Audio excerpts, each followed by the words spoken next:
Good evening. This meeting of the Palo Alto Unified School District Board of Education is called to order. The board met in closed session yesterday from 4 p.m. to 7 p.m. and took no reportable action. And again, this afternoon from 5 o'clock to 6 o'clock or so p.m. and took no reportable action.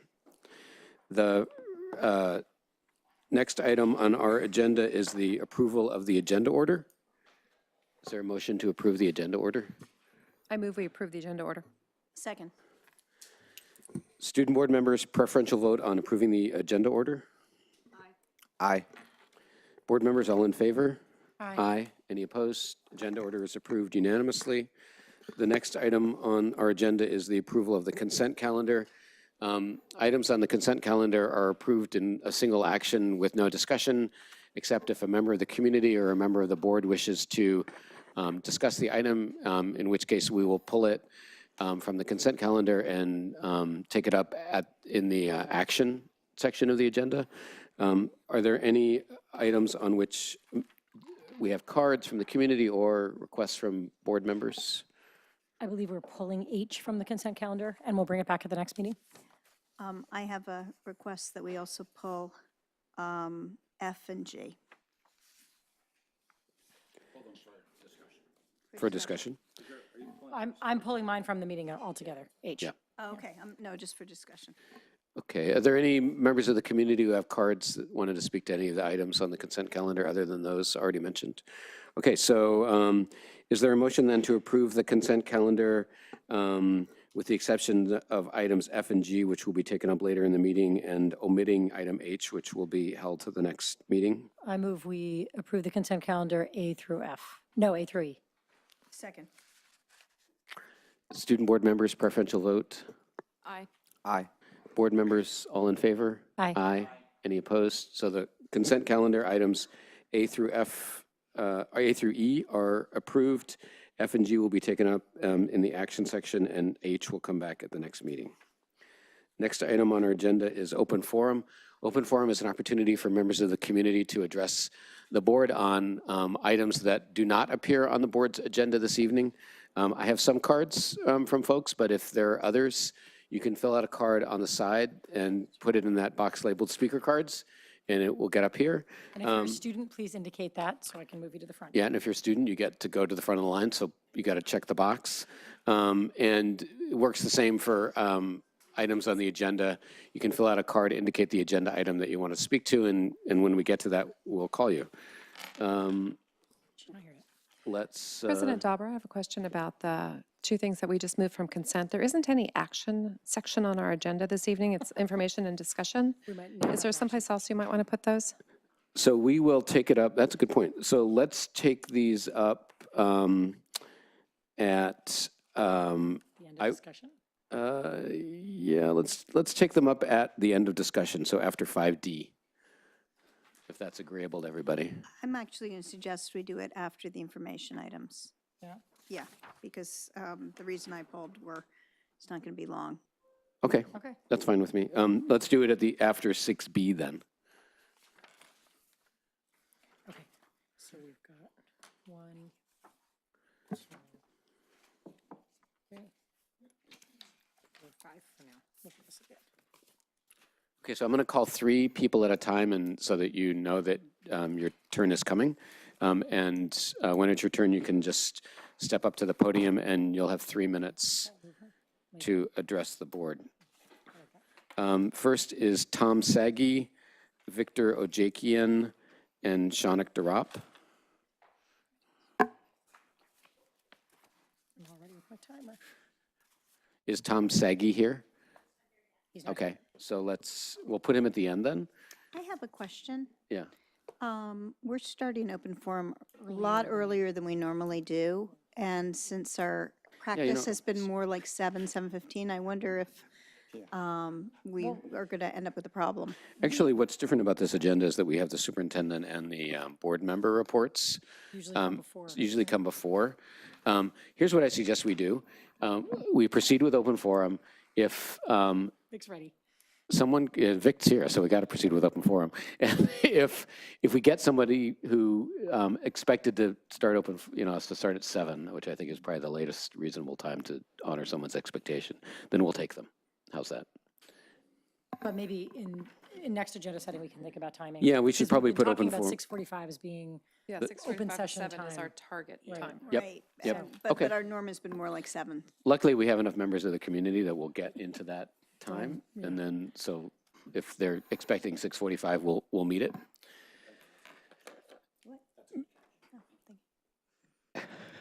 Mr. Ojakian. I'm happy with the agenda order, the way you made it. I'm going to leave the board and the administration with 2 reports. The first report was produced in a Santa Clara County project for fellowship.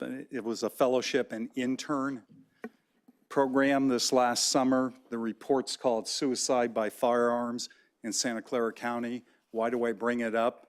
Because one of the 2 co-authors of this report is a senior at Gunn High School. She was one of only 2 high school students to participate in that program.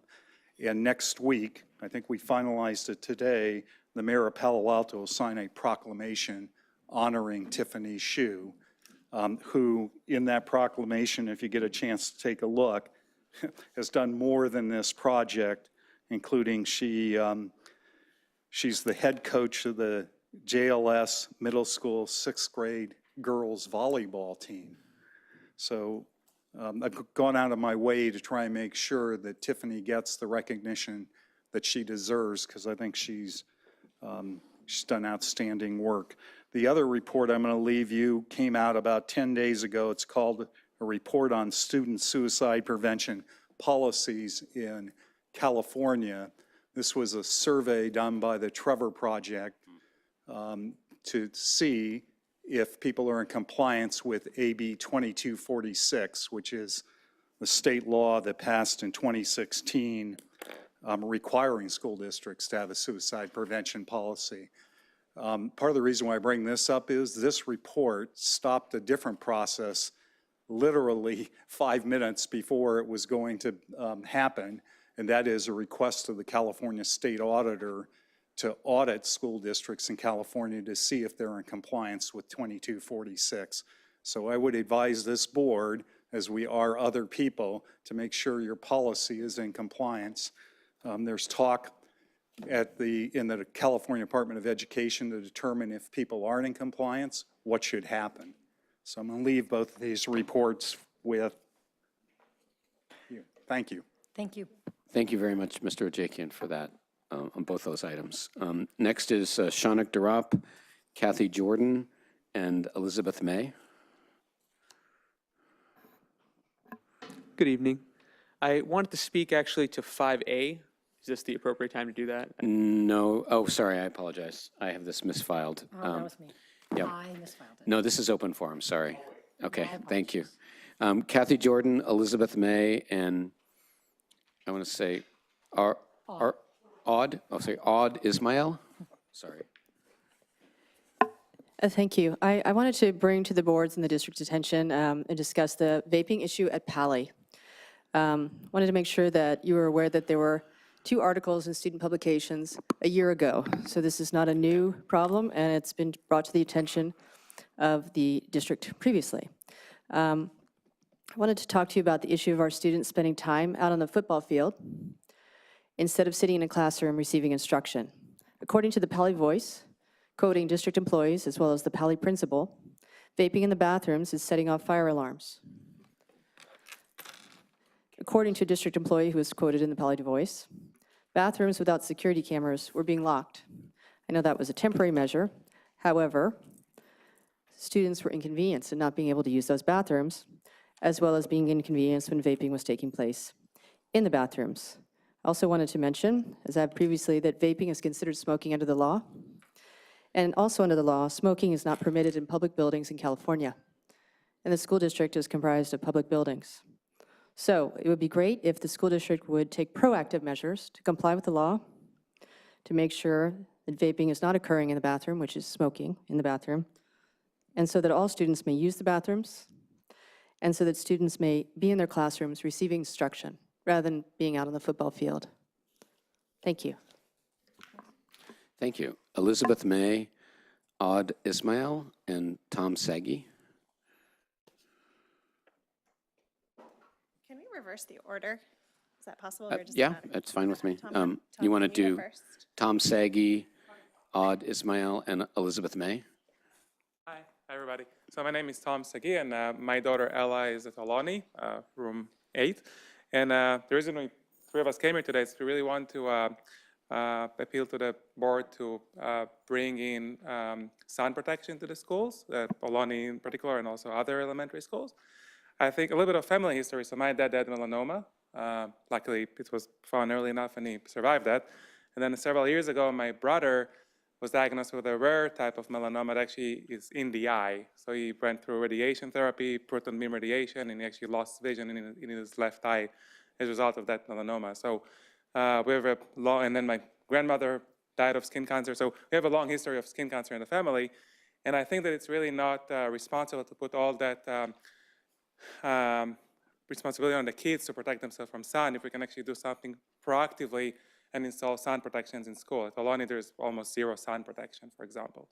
So I think it's a great idea to bring shades to the schools, and that's what we came to appeal for today. So, Elizabeth? Oh.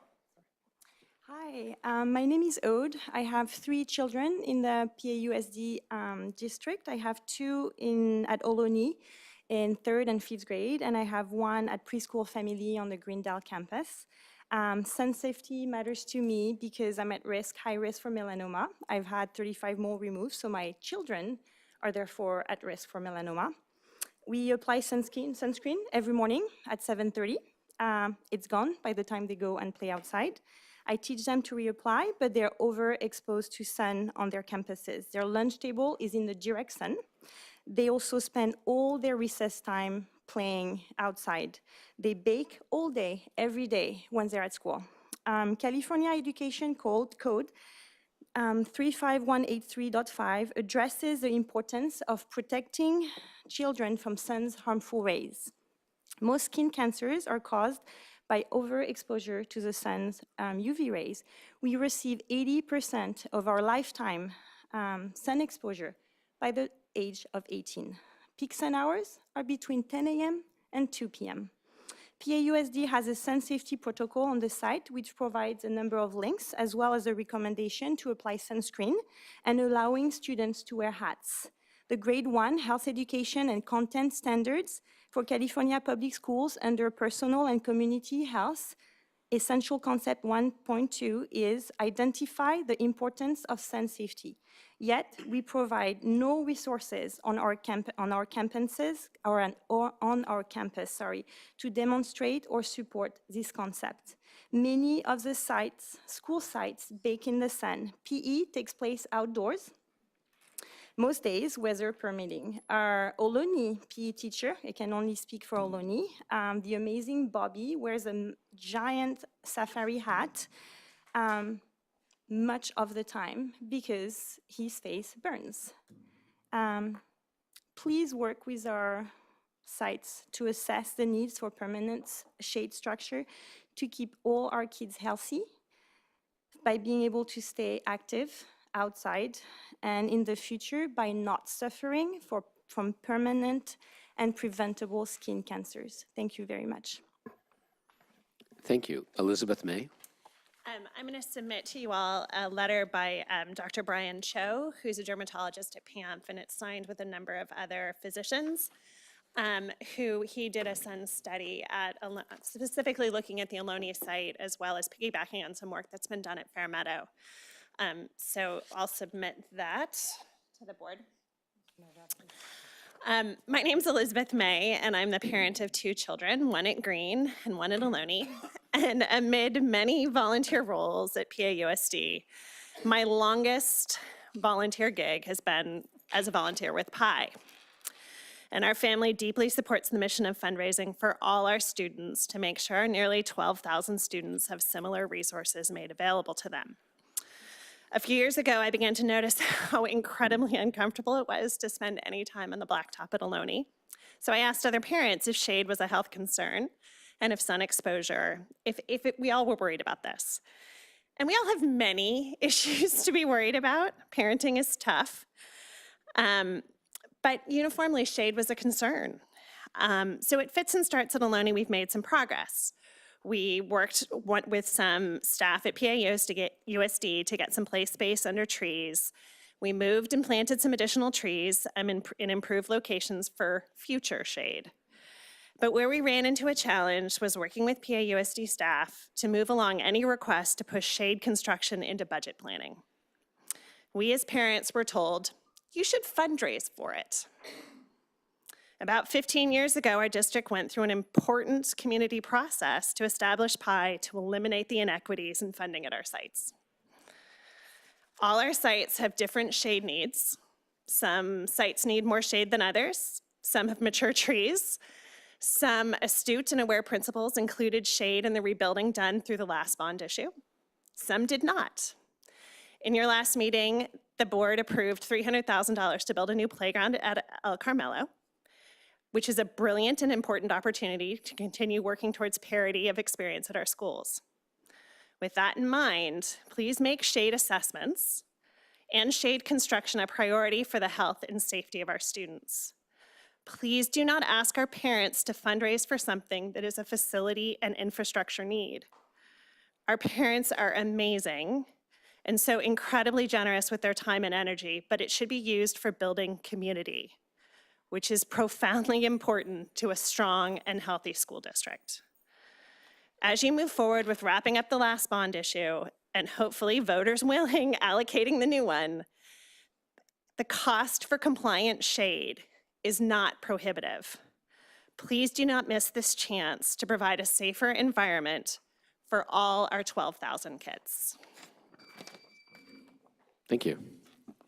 Can I just say that there is a California sun safety policy that Palo Alto doesn't currently have, but at the last BPRC meeting, we discussed putting it in the matrix and bringing it up, scooching it up the priority list, because this is something that we've heard from a lot of different elementary school sites specifically. So that is now in the hopper at BPRC, and we look forward to bringing that up soon. Are there any other cards or anyone else who wishes to speak at open forum?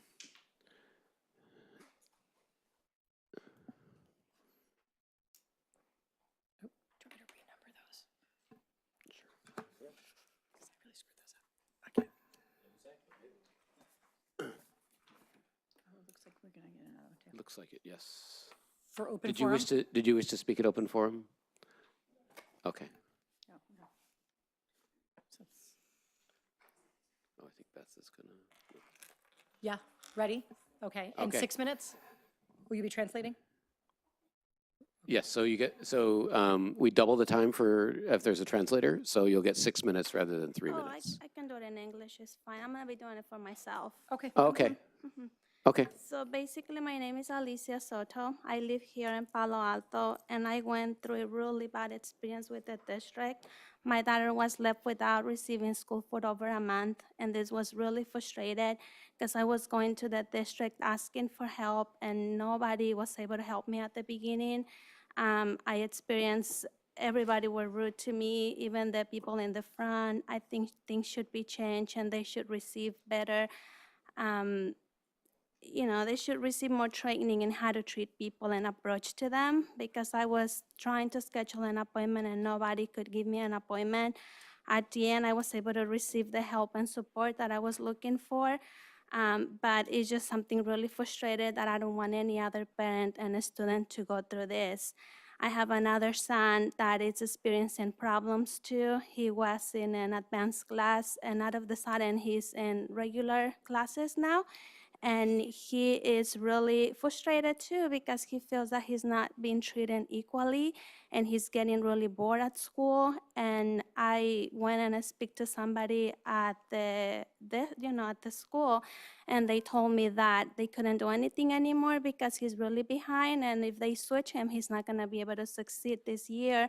but they promised me that next year he's gonna be in advanced classes, which I feel like it's a waste because right now he comes go home and he's really telling me like he gets bored in class because everything is just, he's repeating a lot of things. I do have another child, and after experiencing all these problems with the district, I decided to put her into a private school, and I'm paying for that, which is really unfortunate because this is the only reason why I live here in Palo Alto affording that high rent, to be able to have my kids in a good education place. And I do ask everybody to treat my kids properly and respectfully and to listen to them when they go to the office asking for a different class, because they deserve to be listened. And they don't like problems. They try their best, to fix things by themselves, but it's just really frustrated to see that nobody's there for them. So I do appreciate the help that I was able to get from my daughter. She's finally back at school. I hope that she's gonna be able to catch up and everything, but I just don't want my son to go through things like this, like my daughter is going through right now. And I just want to ask everybody here to put more effort into helping the kids to be in the appropriate classes and to listen to them, because I don't feel that my kids are being respected the way other kids are in the district. Thank you. Dr. Austin, can you have a staff member follow up with this parent? Thank you. Is there any other cards for open forum? Looks like. No, but not open forum. Okay. Okay, then let's move on to the next item on our agenda, which is the superintendent's report. Dr. Austin? All right. Couple things, starting with the agenda tonight. I think one of the things that I had heard is that we wanted to have a predictable start time for open forum. We may just want to reframe that and say closer to 6:30 is going to be our more predictable time. We try to get it off of being behind other reports. So I think as long as we tell people where that is, that will accomplish. We've spent months telling people it was going to be between 6:45 and 7, though. Yeah. So we could, well, the agenda setting committee, we could make it after. It has typically been behind the superintendent's report and the student board members report. Maybe we should return to that spot. We Okay. can work on that. Okay. Next tonight, until it was pointed out after pulling a couple consent items, the lack of an action report did not appear to anyone to be an issue. So now we've learned something about keeping that placeholder for us just in case consent items are pulled. So we learned a couple things tonight. For my report, I'm doing a series of things, trying to interact with our students. I'll be judging floats at Pali this week, doing the air band competition at Gunn, and had the opportunity to meet with students at Pali twice this week, or this week and the end of last week, to do mock press conferences with beginning journalism students, which has really been fun because they come in so prepared. The questions are well formulated and cover a variety of topics. And the teacher in me, I try to give them some advice about things that put them in the best position to get a good interview and how to ask the question that's going to get the best response, and then talk about this concept of college and career readiness. It's not college or, it's college and we talked to them about be early, be prepared, come in with a good attitude and say thank you at the back end. And I'm sharing this because our students are absolutely amazing and they're so professional, even at this freshman, sophomore, junior level. It's something to brag about. Some things from today that we covered as an example, and there's some of the topics that came up this evening. So ironically, we're kind of all on the same page. Students asked about vaping. They know it's a problem. And by the way, not just at Pali or Gunn, it's a national issue that's getting lots of attention right now. And one thing I told them is that they're going to be part of the solution. It is such a different world now, and it's a world that changes quickly, and they're in the best position to help us to solve this together. And the students are up for that challenge. They already had some thoughts on the matter, and it was powerful. They covered topics like sexual assault, suicide prevention. These were deep, meaningful topics. They also discussed the fire alarms. The general student body, in this particular case at Pali, is not happy with that situation at all. And it's also one of those situations where there's information out there that's really accurate, some that's less. A lot of these alarms are being set off intentionally using lighters held up to heat sensing alarms. And that's even, I don't know if it's more concerning. I'd say it is very concerning that somebody would do that. It's the equivalent of pulling an alarm, but regardless, it's intentional. And students, again, had some ideas on that, and the staff has handled that seriously as we can. We've had a better stretch, but I expressed my dissatisfaction with, along with pretty much everybody, that we've had to address this at all. But regardless, the interaction with students, always impressive. We should be very proud of the kids that we're putting through our program. One last piece, I'm doing some work right now with Stanford University in the area of equity and access, and it's an area that our district talks about quite a bit. It's one of our 4 priority goals. One thing really jumped out at me, though. It's just a very short quote. Equity, defined in one of the articles that I'm reading, a state that would be achieved if a student's success and well-being was no longer predictable by societal, social, cultural, or economic measures. I thought, well, that's powerful. That's powerful. When those conditions no longer are a predictive factor in a student's success, that's when we start to reach equity. And just doing some work in this topic myself, I'm working with a colleague to set up some community meetings where I'd like to go out and actually listen to people that have students that have achievement gaps for whatever reason, and ask them to help me understand that piece. And I don't show up alone either, so I'm looking around the room at some people who will be volunteering to do these with me. And I've told our PTA council to help me set up additional living room meetings, and I see Jade here tonight. We're going to do that. I can tell you, as long as my calendar permits, I will not turn down any living room, parking lot, whatever meetings that involve getting to know people here and solving these issues together. So that's it for tonight. Thank you, Dr. Austin. The next item on our agenda is student board member reports. Ms. Furrier. So this week at Pali is mainly focused on Spirit Week. It's up and running. It's pretty chaotic, and that's like the only new things to report. But we have float building every day until 9 p.m. Until Thursday's the last day, and on Friday we have our final Friday rally where we present the float and dances. And I think Dr. Austin, like you said, will be judging, so you guys should come out and see. They're very impressive.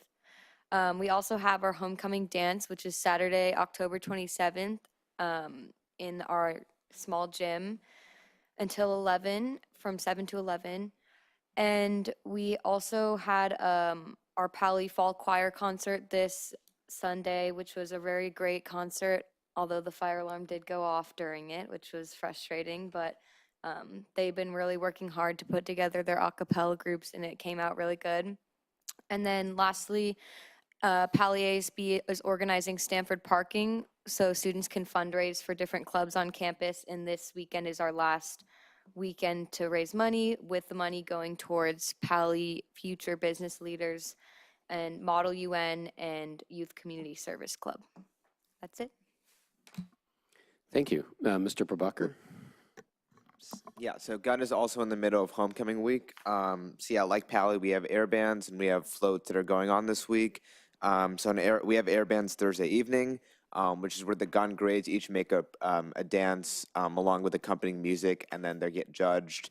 The seniors should win, hopefully. And then after that, we have floats versus Lynbrook. We have floats during halftime of our football game versus Lynbrook, which is our homecoming game of the week. And then we have our homecoming dance on Saturday, just like Pally. Just like Pally, Gun is also going to be at Stanford Parking this weekend, where we have clubs going to fundraise and help show cars to the parking lot. We also have our fall play, which will start the first week in November. Gun Theater is going to be hosting the play. It'll go for around 2 weeks, I think. And then there'll be showings each evening during the week and then during the day on weekends. And yeah, some of the homecoming events for this week are a school-wide tug-of-war competition. We had that on on Monday. We also have sumo wrestling on Friday, where the grades will get into large sumo wrestling suits and try to flip each other. And then the winning grade gets a lot of points, which is like the final game of homecoming week. And then we also have basketball shooting in the gym tomorrow, where the grades will compete in a basketball shootout. Wow, terrific. So that concludes the student board member reports. The next item on our agenda is Parcel Tax Citizens Oversight Committee Report. Dr. Novak. In 2015, Measure A parcel tax was approved by the citizens of Palo Alto, and annually we have a committee of 9 individuals that meet and review the expenditures of the parcel tax, and Bhushan Gupta has volunteered to present the report to the board tonight. Okay, and I'm joined by Megan Fogarty. So we're 2 members of the PTOC, which stands for the Parcel Tax Oversight Committee. So we met on September 28th, along with Mr. Novak, Kathy Mack, and the accounting firm of Siobhan and Associates to review the funds that were expended, that were collected via the parcel tax. And that's, so the mission of the committee is to ensure that the funds are spent per the original authorization, or the authorization from 2015. The short answer is yes, the PTOC believes that the funds were spent per the measure. There are a couple of comments that the committee did generate, and I will cover briefly as feedback. So nearly 60% of the monies raised via the parcel tax are used for basically so it's to preserve class sizes in elementary school, so about 45% of the money, and then 15% is used to keep for enrollment growth. So it's for teachers that support the growth of enrollment in the district. Now, that money it converts to FTE positions. And one thing that the PTOC has noted now for close to 2 or 3 years is that the number of heads, while the money has stayed relatively constant, the number of heads supported is actually decreasing. And it's a result of the cost per head is going up, right? So the equivalent FTE cost is growing. And that's a trend that's likely to continue. So while we have the parcel tax and we have a certain amount of money, the number of teachers that we're able to support is actually decreasing as a natural result of the cost of each FTE. The remainder, 40%, goes into several of other buckets. So there are like secondary school electives, there is mental health support via supporting psychologists and counselors, and all of that is per the authorization. And so the one comment or let's say suggestion the PTOC has is that there's a portion of the budget which goes for sort of academics. And this past fiscal year, like the previous fiscal year, the amount of money, it's not a significant amount, but the amount of money that went to academics went for more remedial programs. And I think the advice that the PTOC has is that we would like to see that money spent sort of across the academic spectrum. right? We understand that the parcel tax is sort of fungible money, which means that the district's administration has the ability to put certain things into the PTOC bucket and certain things into the regular bucket. We would like to strongly recommend that the academic portion be spread and spent across, the sort of, not focused just on the remedial portion. And I think that I think that was the last and probably only significant comment from the PTOC. Are there any questions? Is there anyone else here from the committee that you'd like to introduce? Well, I introduced Megan, but that's it, yeah. Okay, is there any other comments from members of the committee or okay. Do we have any cards on this? No. Then let's take comments and questions from board members. You can wait if you like, and if there's comments and questions, you can take them. Mr. Brianza? Thanks. Okay, just a few quick things. Thank you for serving on the committee. This is one of those thankless behind-the-scenes jobs that I think our committees tend to do very well, and we have a very good reputation for good oversight of our parcel taxes and bonds, and I'm grateful for that work that you do. I think in Exhibit B, just a little, I think this is a typo, all of the average class sizes in kindergarten are around 18, 19, 20, except for Ohloni's at 27, and I think that's because you guys have 4 teachers there, but it's 4.5. There's 9 K1s at Ohloni, so I think that's probably why the numbers are wonky there at Ohloni in Exhibit B. Just a side note. The only other thing I'm thinking about is the recommendation that you all made. And I feel like I have to revisit exactly what the wording was of the parcel tax when we passed it. But we're a district that has a pretty good reputation for serving a wide variety of needs and extras and whatnot, and except for our remedial support that we've been given. So while I hear that request, I do have concerns about this is the thing that we're really still working on. So I don't want to take away from that if everything else is doing pretty well, and that's not. But I do want to see what the wording is of the parcel tax to see if we committed to doing something like that. I don't want to renege on that. So that might be a question I'd have going forward. That's it. Oh, I didn't start the timer. Ms. Godfrey? Thank you. Mr. Gupta and Ms. Sweezy Fogarty, thank you for being here to represent your colleagues, and please take our thanks back to the 7 colleagues that you've been working with. Thankless is one way to characterize this work, but actually we are very grateful for it. And we're happy to have independent voices come and give us advice and make sure that what we say is happening is actually happening. Ms. DeBrands, I noticed in Exhibit C, the language was there.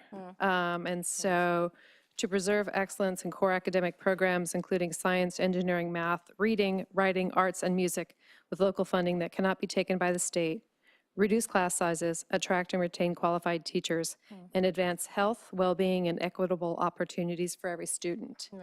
So it sounds like it meets the need.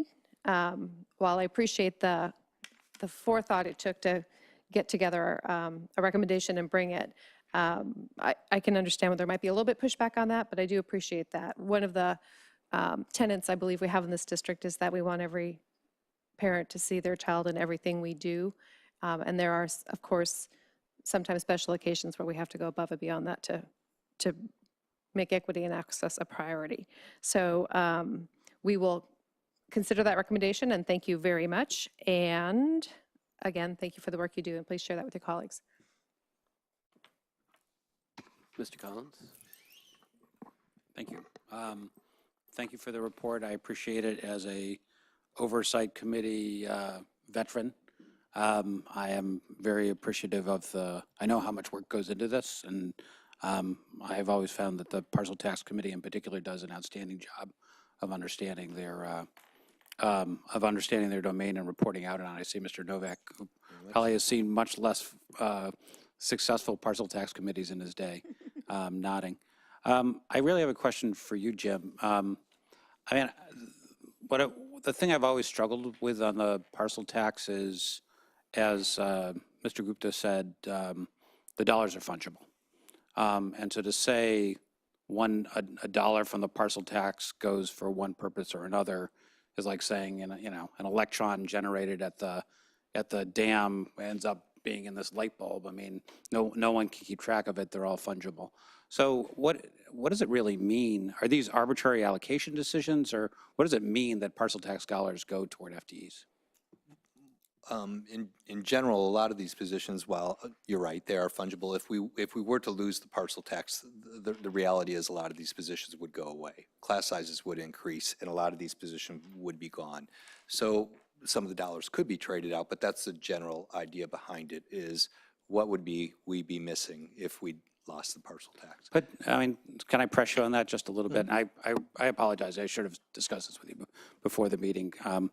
But I hear that, but when we have a shortfall, as we've unfortunately had to deal with a couple of times, the last thing we cut are teachers. We cut a lot of things before we cut teachers. So if these are incremental dollars, I mean, isn't it funding? If I look at the list of the things that we've cut the last 2 years, none of them were teachers. So if these are the incremental dollars, did they fund those things?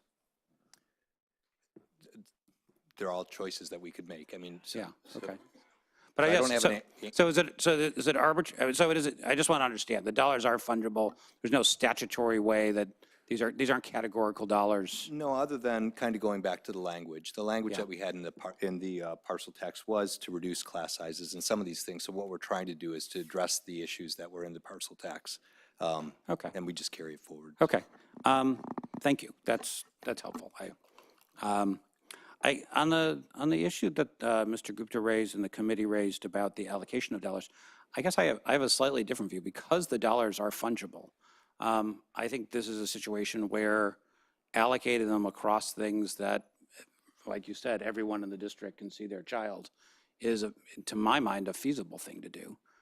Because at the end of the day, it won't really affect, it's not like programs will go away because we allocate some of this to one set of kids instead of another kid. The dollars are fungible. So I'm open, I mean, it's really for staff to evaluate, but I can see the logic to it and having it so that everybody in the community can say, yes, that parcel tax paid for something that was of value to me and my family. And, and that's a nice campaign point when you're out going to renew the parcel tax. So I urge you to consider that, and I think it's maybe a prudent thing. It looks like Mr. Gupta has something to add. Yeah, I would like to follow up on that. So the Parcel Tax Committee is not at all saying where the district should spend its money. That is for the board and for the administration to decide. What we are more or less trying to provide is input from, kind of a third party on when we go back to the voters and say, okay, here is the next authorization for the parcel tax in 2021, we can point to the record of here's how the money has been spent over the last 5 or 6 years, right? So it has nothing to do with what the district's priorities are per se. It has to do with, well, we have the language of the parcel tax, and we want to make sure that every voter believes that, in addition to the report from the PTOC, every voter believes that, yep, the parcel tax was actually an important component of what the school district needs in terms of resources. Yeah, well said. That makes sense. Thanks. Ms. Bain-Kessel. Well, I echo my thank you to the committee. Ms. Sweezy Fogarty, I don't know how many committees you've been on, but I just have to say, maybe we have to send some more children your way to live at your house so that you continue. I want to. Any volunteers? Anybody here? Okay, if you've got some kids, send them her way. I want to thank the community because we're very lucky. It's not every community who voluntarily spends more money on taxes in order to support the kids that are going to school in their district. And so I want to make sure that thank you is really clear. I'm looking at your request from a slightly different angle, or your suggestion. If we believe that inequities in opportunity are present in our district, then that shouldn't be the extra money that takes care of that. That should be our baseline money. And when we ask the community for additional money, we should be asking for money that does go across all of our kids so that everyone can see it. So I think, Mr. Novak, maybe we should think about this, not just for the parcel tax now, but sort of going forward, how we are thinking about how we fund our district. But I thank you for bringing that forward. I mean, sometimes looking at something objectively or outside of being on the board brings you to a different place. I appreciate that. Can I just add that one of the things we talked about is the layout of the page even, because actually we, in discussion, said we know all kids are being served by the parcel tax, but the way the page is laid out, that certain programs are pointed out, and then you have the class size reduction, and it, you know, I think moving forward, now it's sort of late to do that because we're comparing year to year, so we wouldn't want to upset the way the table works because the comparatives. But it's the optics of, if you say STEM, which is in the parcel tax, right? How is that showing up as someone looks at the table of the expenditures? So it wasn't any comment on who needs more, but it was the optics as we think about going back out to the community. Thank you. Student board members, Mr. Prabhakar, Nothing to comment. Ms. Furrier. No comment. I had a couple of comments. Well, first of all, thank you for this work. It's really valuable to the community, and it gives confidence to see respected members of the community coming forward and spending their time and then certifying these results. I would say a couple of things. The parcel tax is substantial enough, combined with the rest of our the district's revenues and the variability in the district's revenues, that I think that absent the parcel tax, we really would see severe consequences of this type. That while it's true that we have not had to cut teachers in the last, in our sort of budget cuttings, we haven't also not faced a loss or a shortfall the size of the parcel tax. And combining with other shortfalls, I think it's fair to say that this would have a really serious impact. I also think it's very useful to represent in the, and I take your suggestion seriously. I've seen, frankly, recently, there's a lot of opportunity for misunderstanding and misinformation about how the district spends its dollars. And I think that to leave an opportunity to represent the district's priorities as focused in one direction but not in others, I think would be a mistake. So I think it makes good sense, and I'll recommend to staff that they take a look at that. And if staff decides that they need some board action for allocation, then we can take that up. I see you're shaking your head, but that makes sense. Okay, so I appreciate your comments, appreciate your suggestions, and if there's no other comments, we'll move on to the next item. I just wanted to add one, because your point about being captive to prior presentations rings a bell with me from my experience on the Bond Oversight Committee, where we suffered the same problem. And at one point, we finally bit the bullet, and we said continuity should be sacrificed for getting the best presentation going forward. And I urge you to certainly feel free to take that bull by the horns, because I do think the way you present the report, this is the community's window onto an important part of our school financing. And so making sure we're putting our best foot forward and giving them the best presentation and understanding that we can, I think is that you do great service to the district if you help us do that. So thank you. And it seems like if we're going to make that change, the sooner we make it, the better. So that leading up to the next time we try to go out, we've got a couple of years of that consistent picture. Makes sense to me.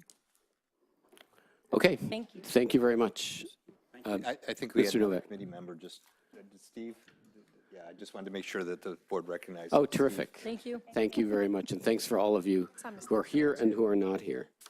Let's move on then to the next item, which is an update on the CVRA, the California Voting Rights Act response. And I think I saw Ms. Liu come in as well. Thank you, Ms. Liu. Oh, Ms. Okay. Sorry, when you said all the way in the back and you're kind of short, it's hard to see you.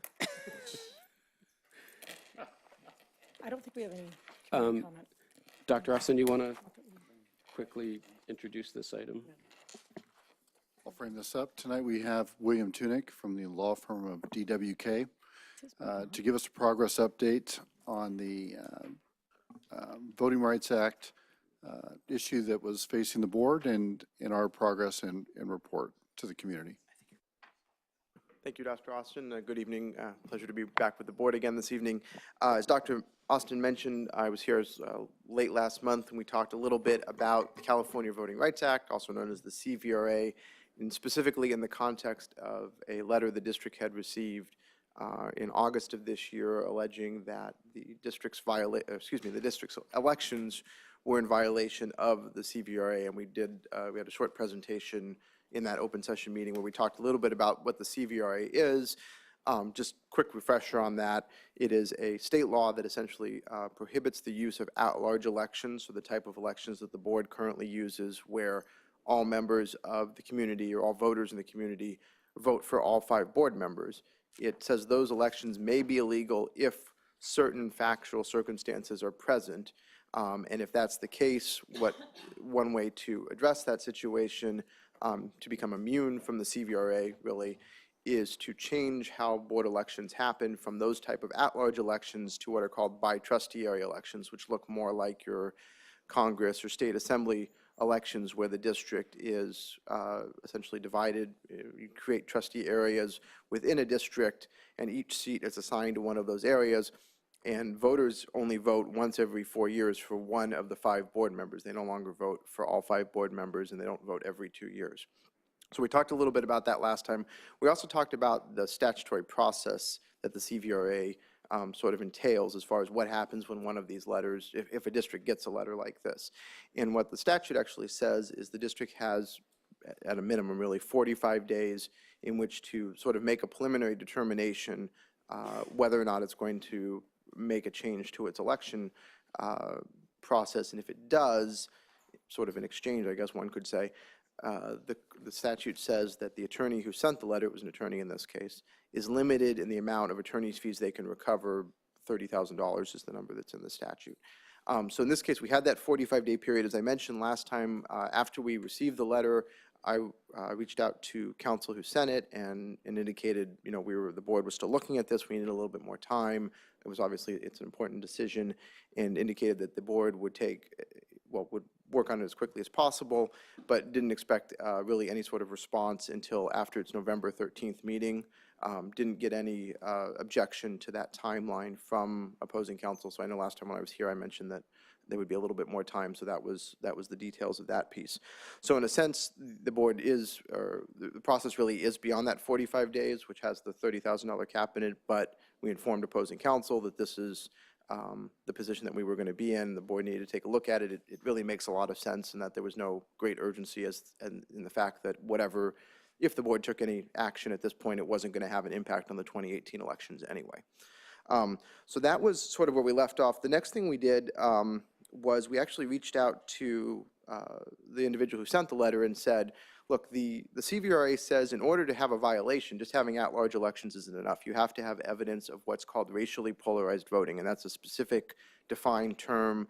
It's in the CVRA. It's been developed through federal case law through many years, and we essentially wrote to the counsel who sent the letter and said, you know, look, if you have evidence of this, if you can show us there's a violation, provide that to us. That's information that the board wants to see, the district wants to see that. And what we received in response was, in fact, a report, but it wasn't really a report that supported a violation of the CVRA. What it was a report that looked at, it did look at who had won in previous elections, but it was mostly focused on comments that had been made either in the press or in the public that suggested, I guess what I would say is racial polarization, but not racially polarized voting, which is a different thing. Racially polarized voting is the statistical analysis. In that report, there wasn't really any evidence of it. There wasn't. And so what we have subsequently done was to respond back to council who sent the letter and say, we appreciate you sharing this information with us. We've taken a look at it. We don't see any information in here that supports a violation of the CVRA. I think we pointed out that the change that the plaintiffs are requesting, or potential plaintiffs, I should say, requesting is substantial because it would change how and when district voters elect board members, and that is a big change.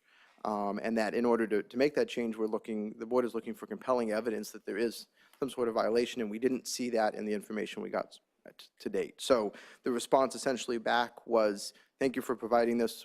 We're still not seeing how this creates a violation in order to sort of motivate that board action. So what we did is say, look, if you've got that evidence that shows it, if you've got other legal authority, compelling evidence that the board should make this change, please come back and share that with us. And that was essentially, that's been about a little over a week ago, and we haven't had a response at this point. So that's where we've left it. So that's sort of the update for tonight. I know one issue that has risen we would address was as far as this correspondence that's gone back and forth between us and the opposing counsel.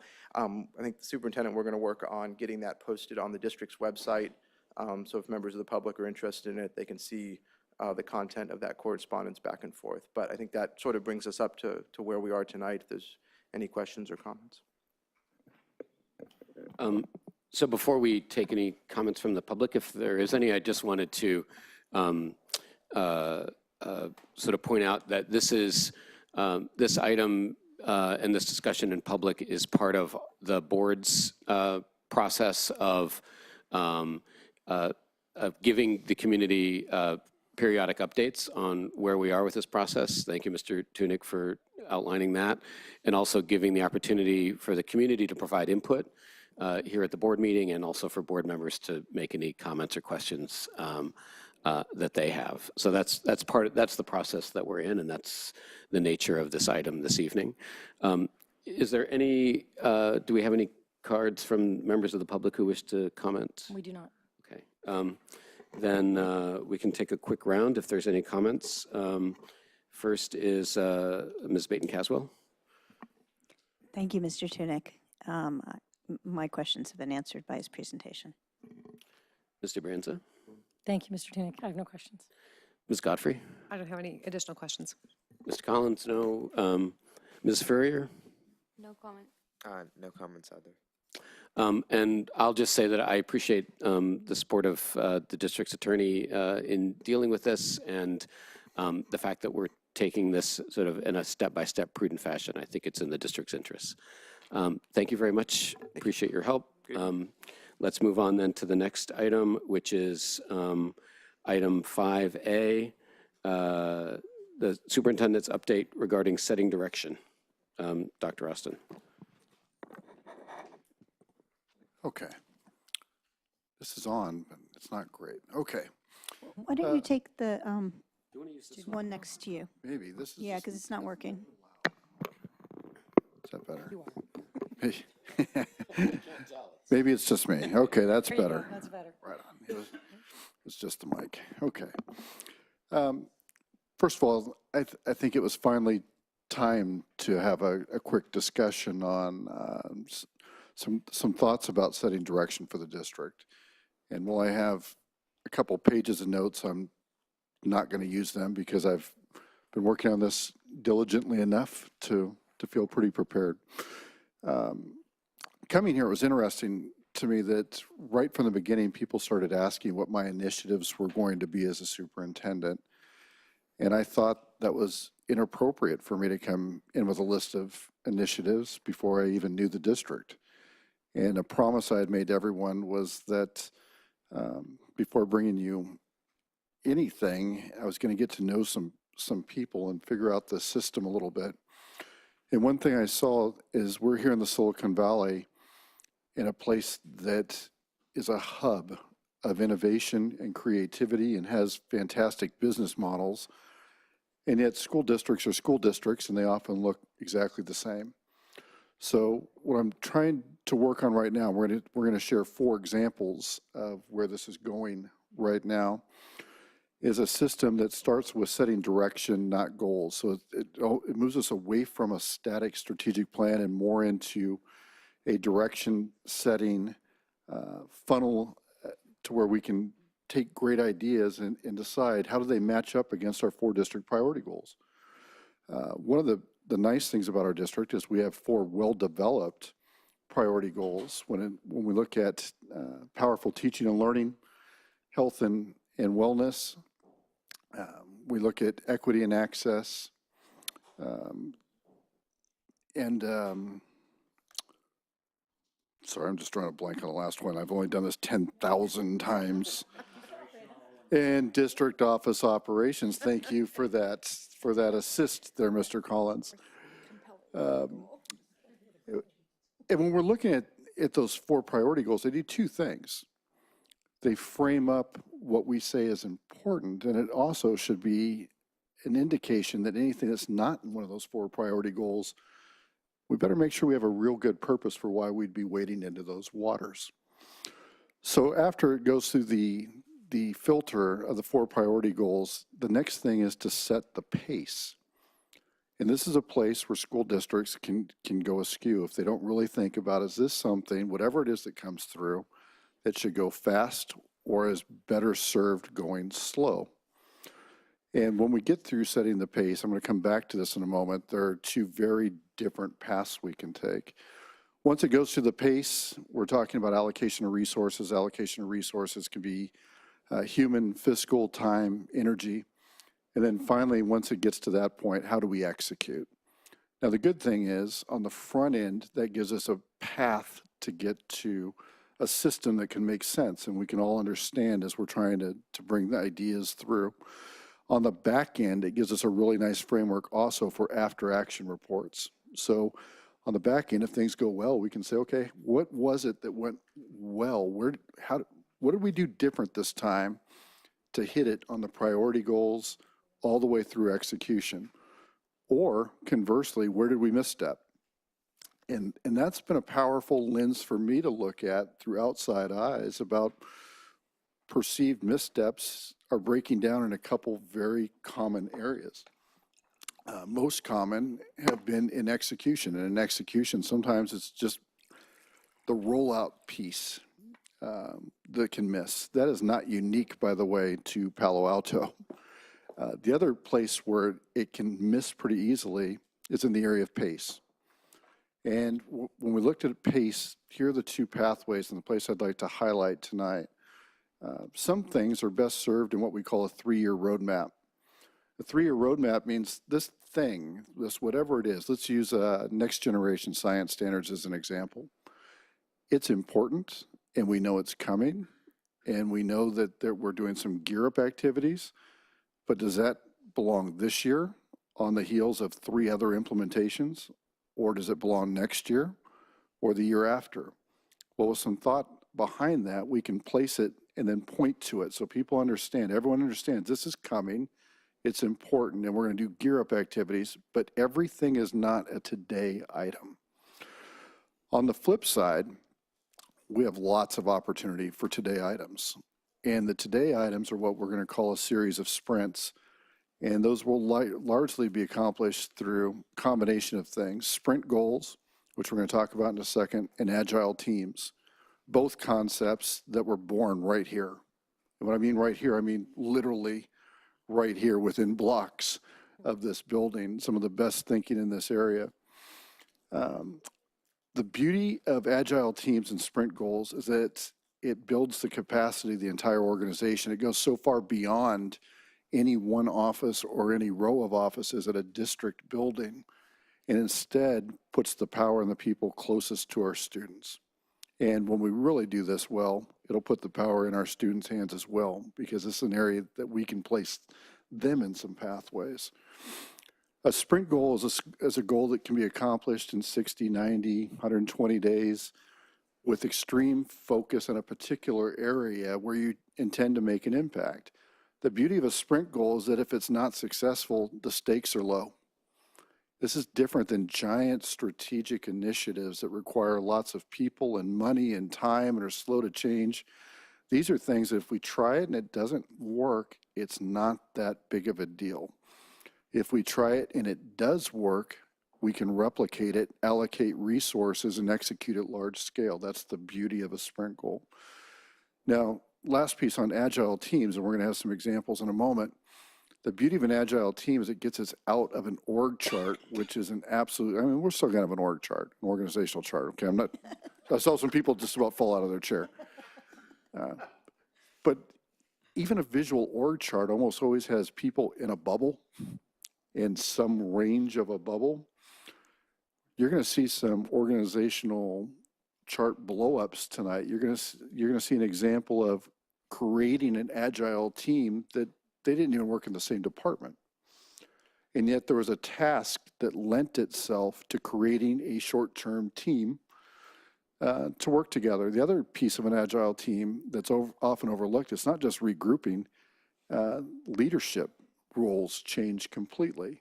They could be leaderless within the goal, or the leader could be a person that would not necessarily be at the top of an org chart. So the concept from my end is create space for greatness, keep these goals within the realm of our priority goals. And currently we have over 100 sprint goals in operation right this minute. The beauty of that, let's say we had 500 and 10% of those were successful. That would mean we'd have 50 impactful goals that happened in a month or 2-month period. That would be the fastest and most impactful pace of any school district in the country. That should be us. So that's enough on that. What I'd like to, that's all I got to say about that. Movie references, looking for laughs, okay. So thank you, Caroline. That was half-hearted, but I appreciate it. All right. Tonight we're going to have 4 examples coming up to talk about either sprint goals or agile teams. I'm going to announce them all in order, so they're queued up, and then they're going to come up. These are short presentations. These are snippets. What we're going to ask is if we can hold comments until all of them have gone, and then we can ask questions. But in order, we're going to have Barbara Brest and Alma Ellis. Then we're going to have Principal Mary Bussman. Then we're going to have Principal Eric Goddard. Then we're going to have Zhang Che and Jessica Tabron. Sorry, that's Barbara. Hi, I'm Barbara Best. So I'm the Registration Services Supervisor. As you guys know, our goal is we're usually the first point of contact of families in the district.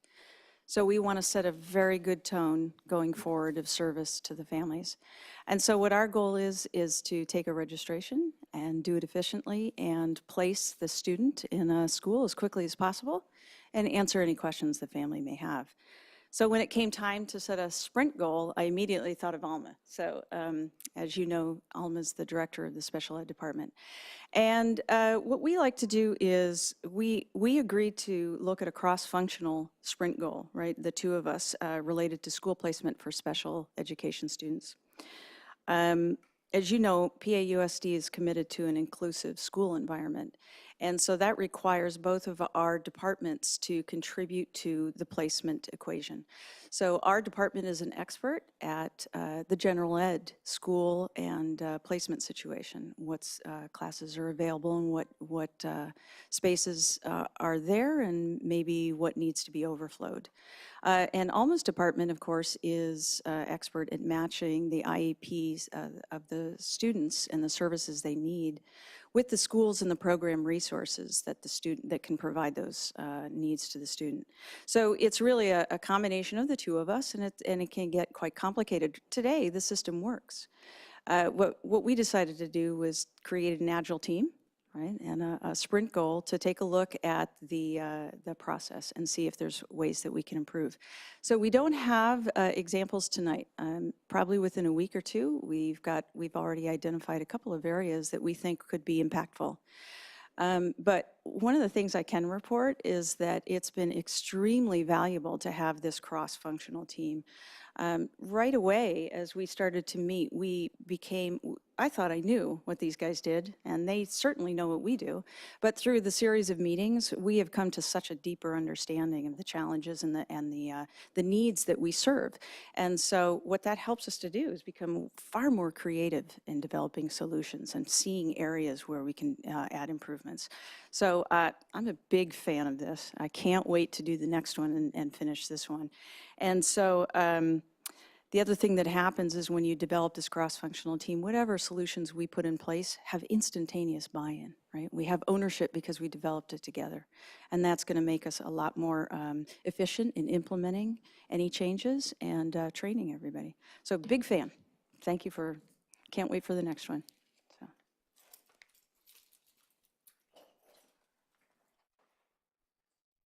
Hi, good evening. I'm Mary Bussman, principal of Walter Hayes. It's a pleasure to be here this evening. I wanted to share with you that recently our site council came together, and it is comprised of both, as you probably know, teachers, staff members, and parents.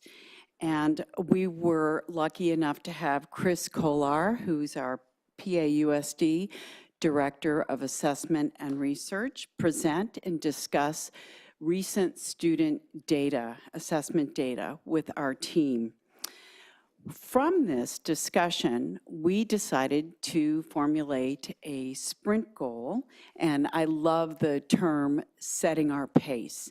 And for the next month, we will be having both parents and teachers going into classrooms and observing teaching and learning happening real time.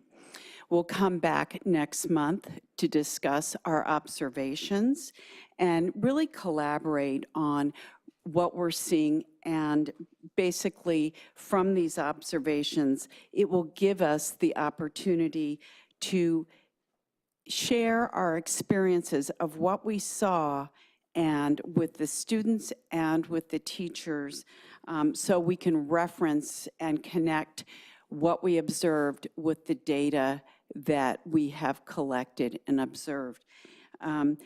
Our team was extremely energized. We've never done anything quite like that before, where we will have parents and teachers going into classrooms together and observing.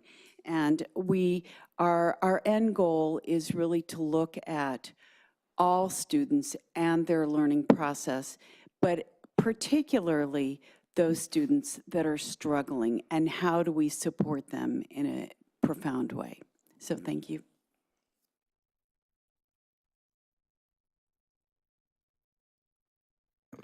Good evening. There we are. Good evening, everyone. Eric Goddard, Barron Park Elementary Principal.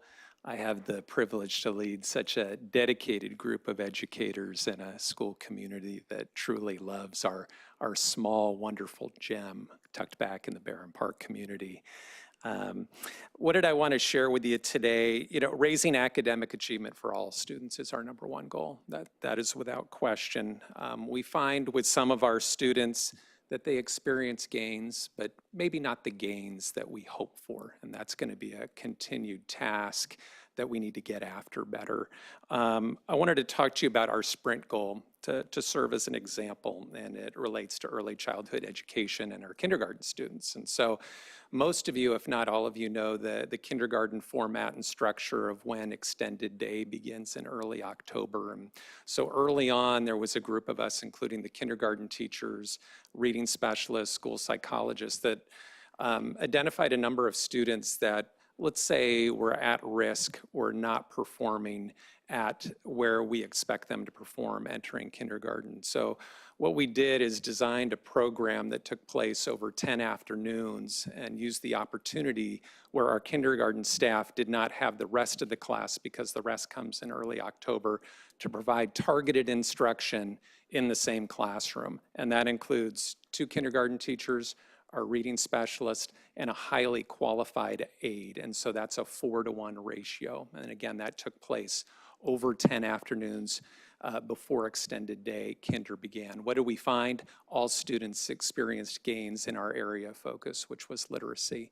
Most are on grade level benchmark. Not all made it, but most made grade level benchmark. Now the continued challenge for us at Barron Park, how do we sustain and maintain that growth, because they had a wonderful setting that provided direct instruction and positive support and early intervention. So we're really excited about that. For our next sprint goal, when we think about it, and this is going to be discussed as early as tomorrow, we're working on, again, the achievement of all students at Barron Park at high levels and getting after that. And maybe getting after it differently is using our kindergarten piece as an example of how those conversations took place and why kids made gains. Taking a look at the resources that we have, how we utilize them. Do we need more? Those are just all things that we want to bring up and at some point share with you. I think also important too with, again, and I'm going to go back to saying a wonderful school is for myself personally, but this would engage the teaching staff and our parent community and district office staff as well. I think we need to take a look at some neighboring districts with schools that are similar to Barron Park and some things that maybe they have done or implemented over the years to raise the achievement bar and achievement level of their students. And so that's just kind of a quick update of what we're going to try and get after. Okay, thank you.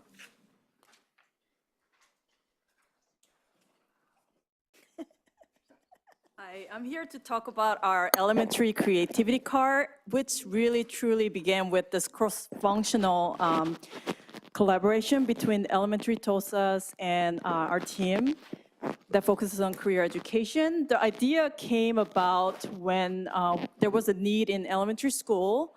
Some schools had makerspace where other schools didn't. So just to get this initiative out about addressing the equity and access, how about we have a portable one to just start off with and see where it goes? And it's a really low budget program because we get most of the materials from Teacher Resource Center, which is a recycled materials.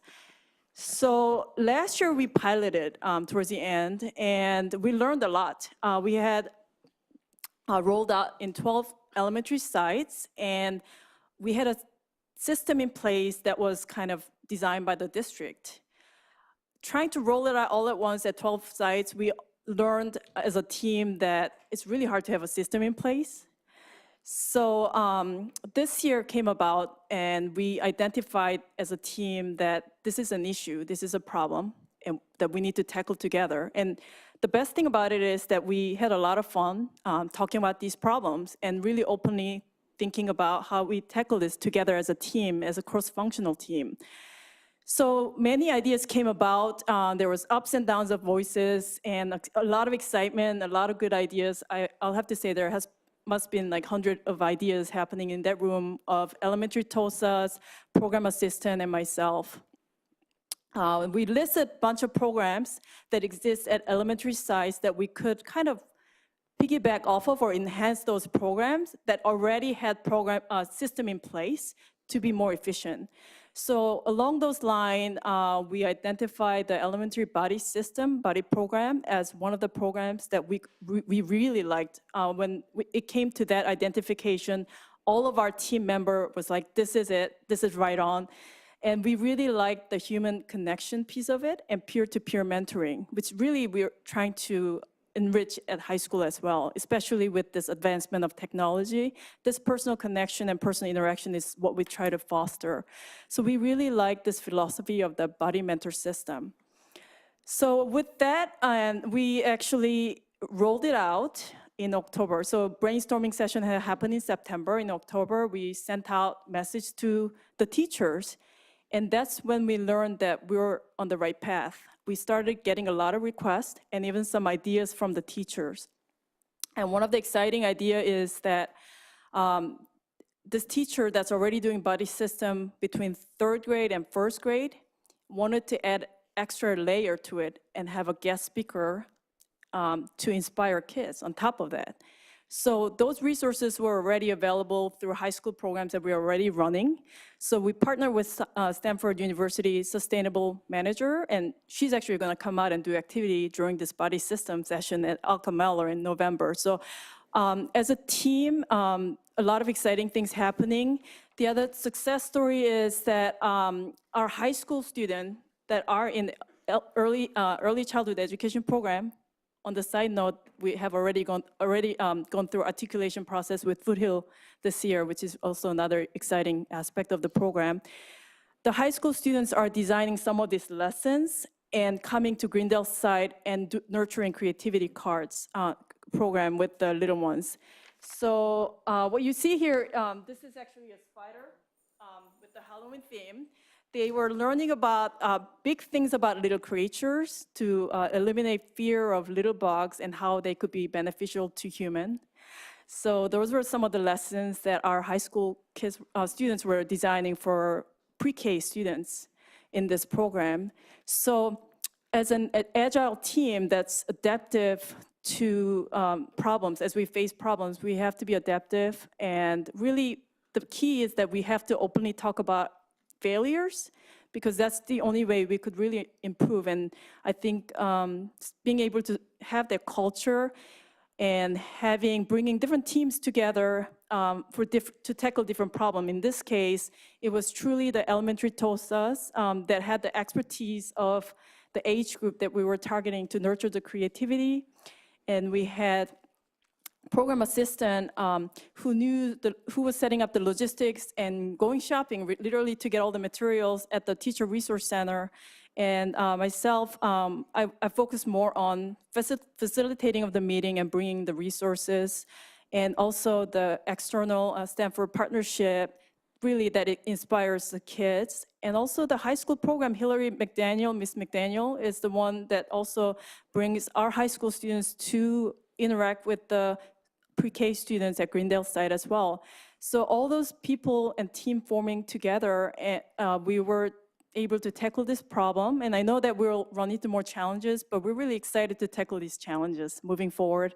And I think nurturing creativity, I believe all of our kids are so creative, and I think we need to continue to nurture that. And we all believe in this mission together as a team, and we share the common value. So it's really exciting to be in that team, cross-functionally, to be working on this. Thank you.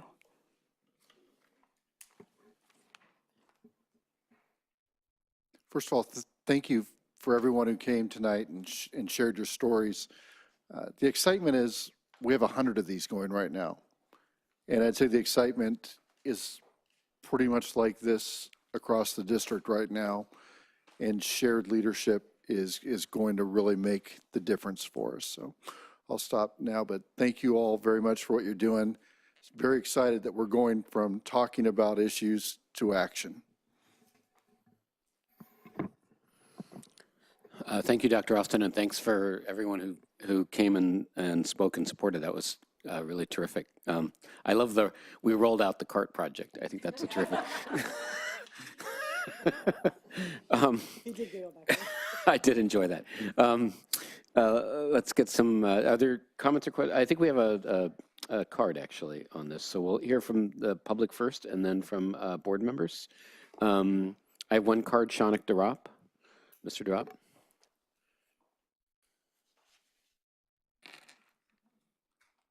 This is really exciting, Dr. Austin. When I read this and I read your interview in the weekly, I was very excited because this is the sort of direction towards innovation that I've been really happy to see. Management processes, I think, that you've put in place that are going to really promote that type of innovation in the district. And it's really exciting because the idea of agile teams and the idea of sprint goals is one that fosters the sort of creative solutions and the test tubes of innovation for different problems. So I am really enthusiastic about this. I just want to flag maybe two potential areas of not concern, but from a high level areas where we might want to look at. The first is, and maybe it's more of a question, but when talking about site-specific issues versus site-specific agile teams versus problem-specific agile teams across the district, what is the mechanism for making sure that those teams are sharing information and not doing duplicative work? And maybe it's not at all duplicative because different sites have different needs, but if the second step of that is implementing it on a district-wide basis, then it seems that the first step is making sure that we're not duplicating efforts. The second is, how do we consistently apply something that we get out of an Agile team or sprint goal across the district? And I think that is something that's been a concern for many members of the community, which is how are we actually getting to that final goal? I think Agile teams are a great way to get there, but at the middle part is something I would like to hear more about. And finally, I think the good thing about Agile teams that you pointed out is that there is a real swift and actionable mechanism for feedback. Making sure that the teams are able to get feedback is, I think, as important as making sure that the board, you, and even the community is able to receive feedback and then give input into whatever those goals are. Because as you know, in this community, the transparency is very valued, especially now. And so examining exactly what those mechanisms for reporting progress might be that don't at the same time stymie the level of autonomy that makes Agile teams so successful. And so I think that, bringing this idea from Silicon Valley into our district is a good one. We obviously face slightly different hurdles in that, responsibilities to shareholders aren't an exact metaphor for responsibilities to the community. So very, very supportive of this idea. Just want to make sure that the transparency and the consistency is something that we're looking at, and I'm sure it is, but I'd like to hear more about that. So thank you very much. I'm excited that there are 100 different sprint goals right now, and it's just fantastic. Thank you. Thank you. Mr. Collins, I think? Questions or comments? Sounds like a promising start, and looking forward to see how it develops. That's Ms. Baton-Caswell? It's really fun to see this level of enthusiasm from staff to come to the board, enthusiastic about something that they're doing that's not just with the same people they always work with. So I want to thank you for that. I want to thank you, Dr. Austin. A couple of things that I've seen over time that I've been dying to figure out how we make some progress. One is just when we set goals, how do we make sure that we actually check in? And then if we don't achieve what we're hoping to achieve, we actually talk about that and make adjustments.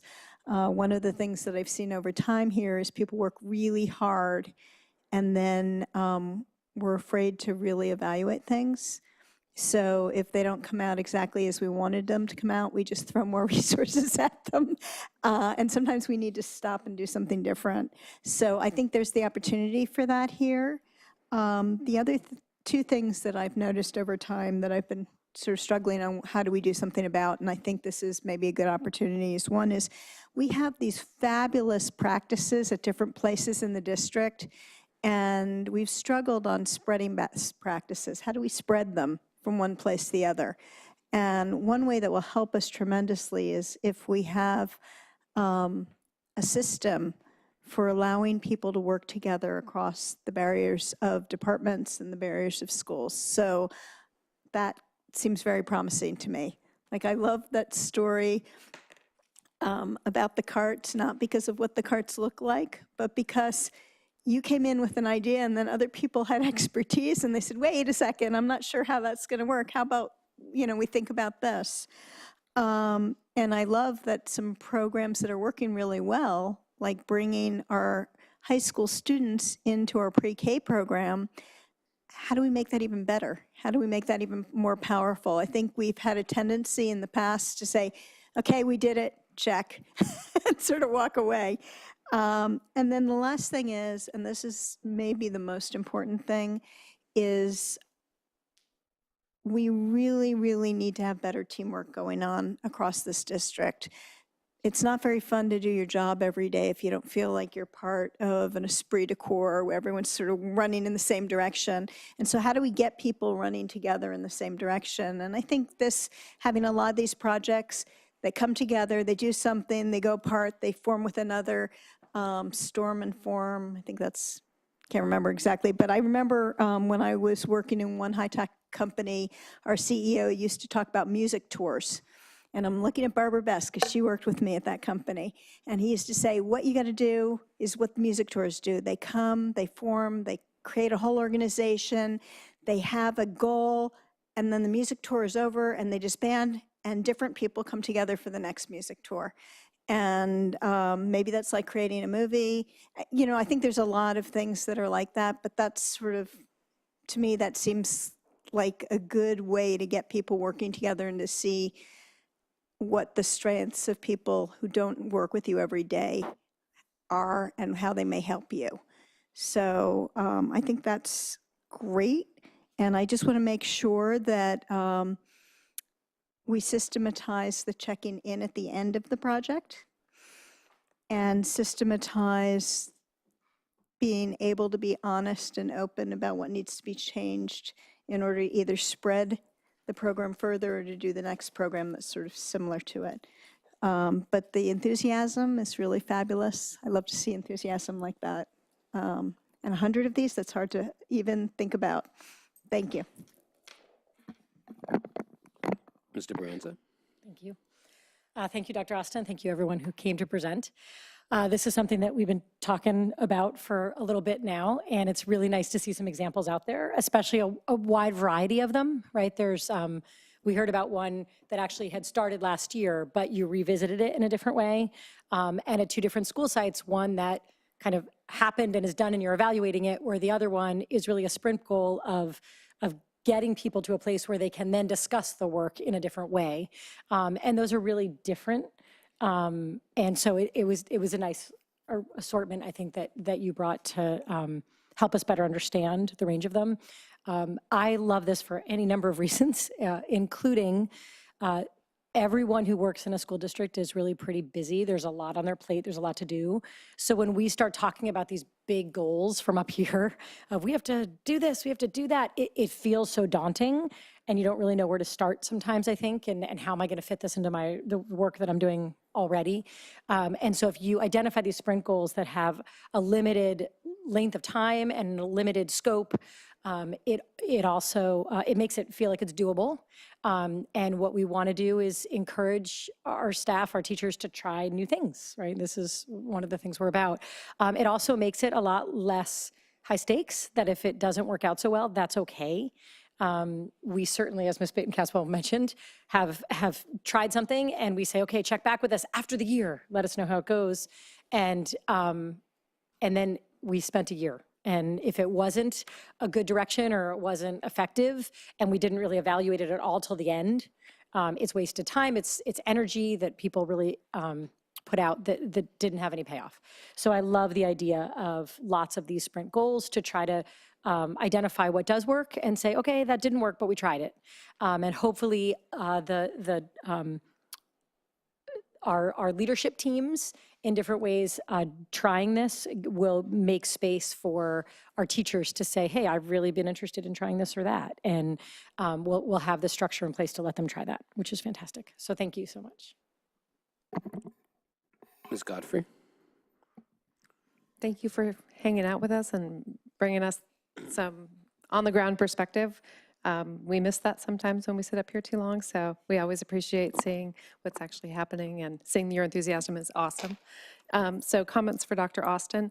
So this is one of the hardest things we do. Over the years, we've had strategic plans. We've done really big, lots of community input strategic plans. We've done sort of redos of those strategic plans.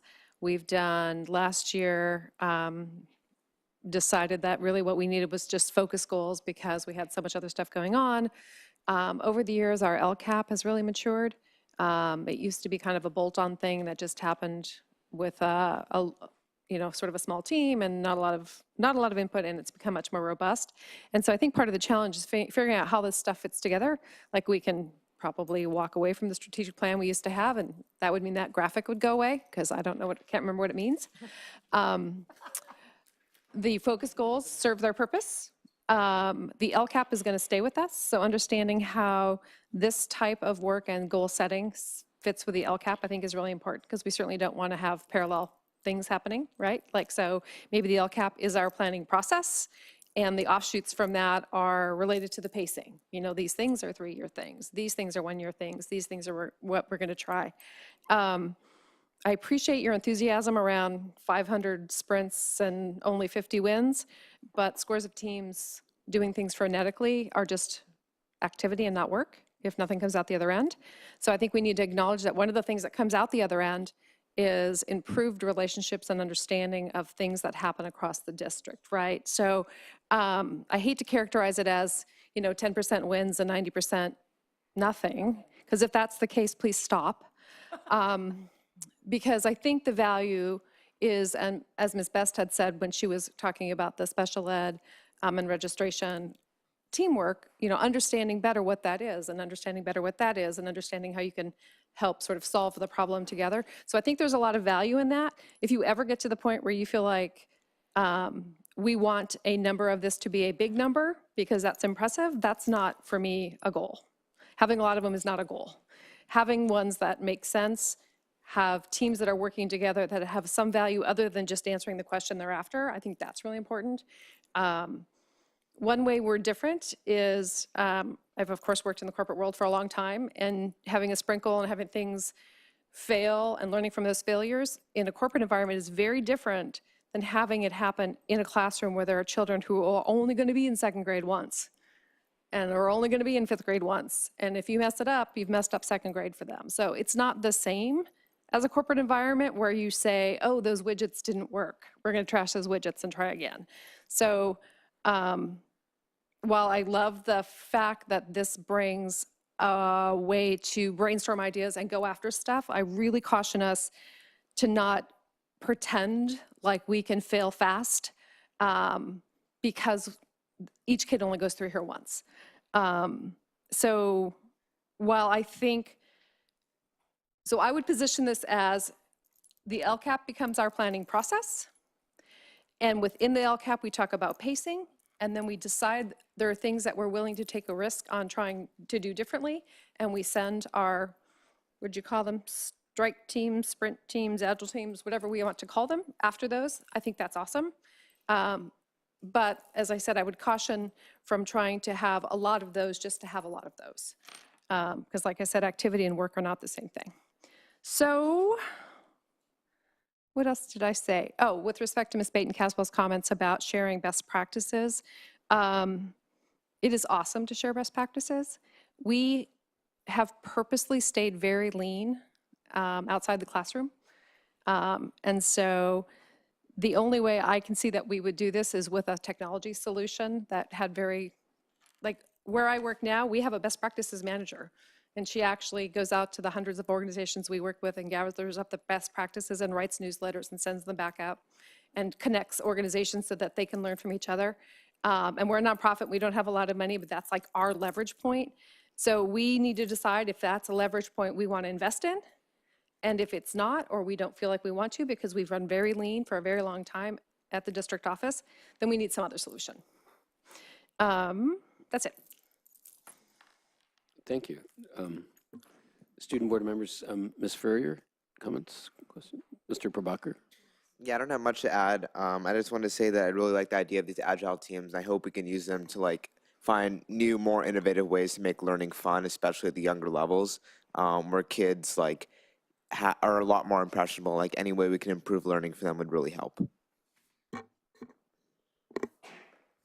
I'm very encouraged to see this this approach. It's, certainly for me, very familiar to see a professional organization that works this way, that sets short-term goals and goes after them and assesses its progress and so forth. And my experience is that in a professional organization like this one, the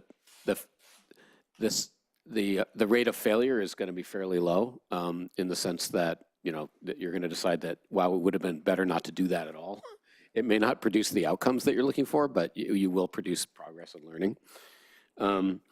I am encouraged to see the effort, and I'll call out, I think all these were impressive, I'll call out the effort at Barron Park School in particular. Closing the achievement gap is a big goal, big abstract, thing, and we get used to not doing it. And helping 10 kids, meet grade level is a much smaller goal that you could actually imagine yourself and then actually accomplish. And so to do that over and over and over again, I think is the way to, is a way that we can make progress. And I think, building that into accountability and resources at the site level, I think is a very powerful opportunity for us.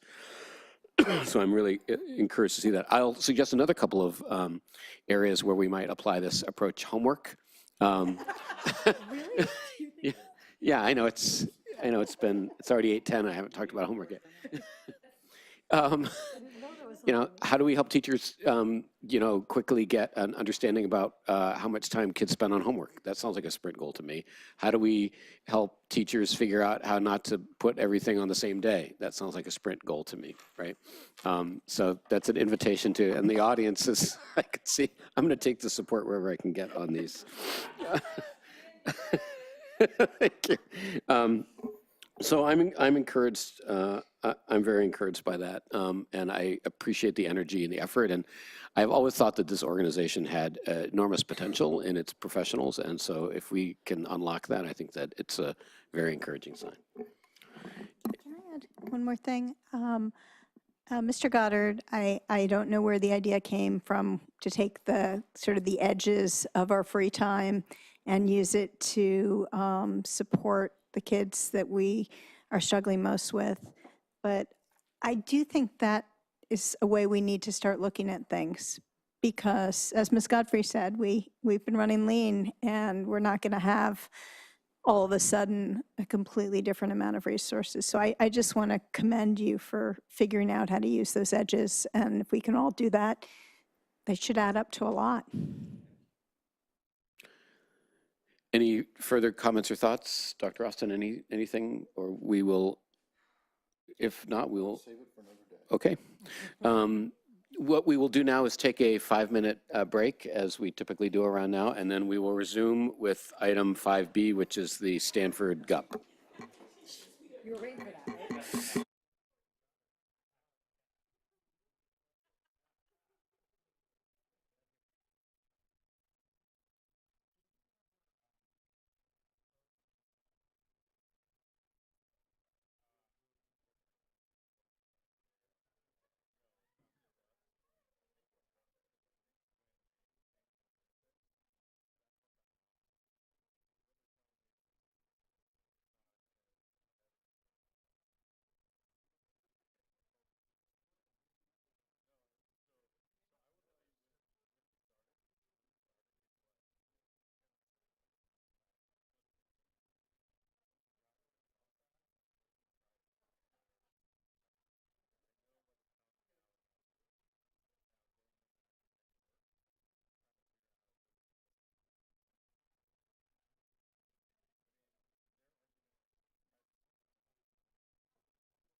Should I just like hint at?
Okay, so this meeting of the Board of Education is back in order, and we are, we'll take up next item 5B regarding the Stanford GUP.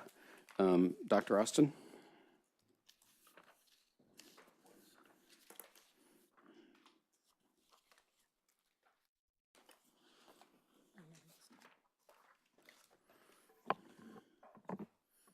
Okay, we're trying the new microphones. I better. Okay. Thank you. This is going to be a very quick frame up. As most people know, Stanford University has a general use permit in process with the County of Santa Clara. And we thought tonight would be an opportunity to hear the views of our board. And I'm going to just foreshadow that we have a few options that I may consider present for your consideration, one of which is this topic may lend itself to a future study session.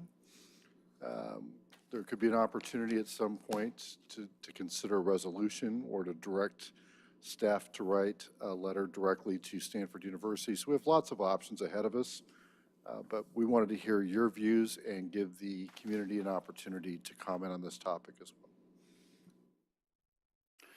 So let's first take community comment. I have two cards, Nancy Kropp and Jade Chow. Ms. Kropp? Hi, good evening. I'm Nancy Kropp, I know all of you, but I'm an advocacy consultant for our Palo Alto PTA Council, and I was just,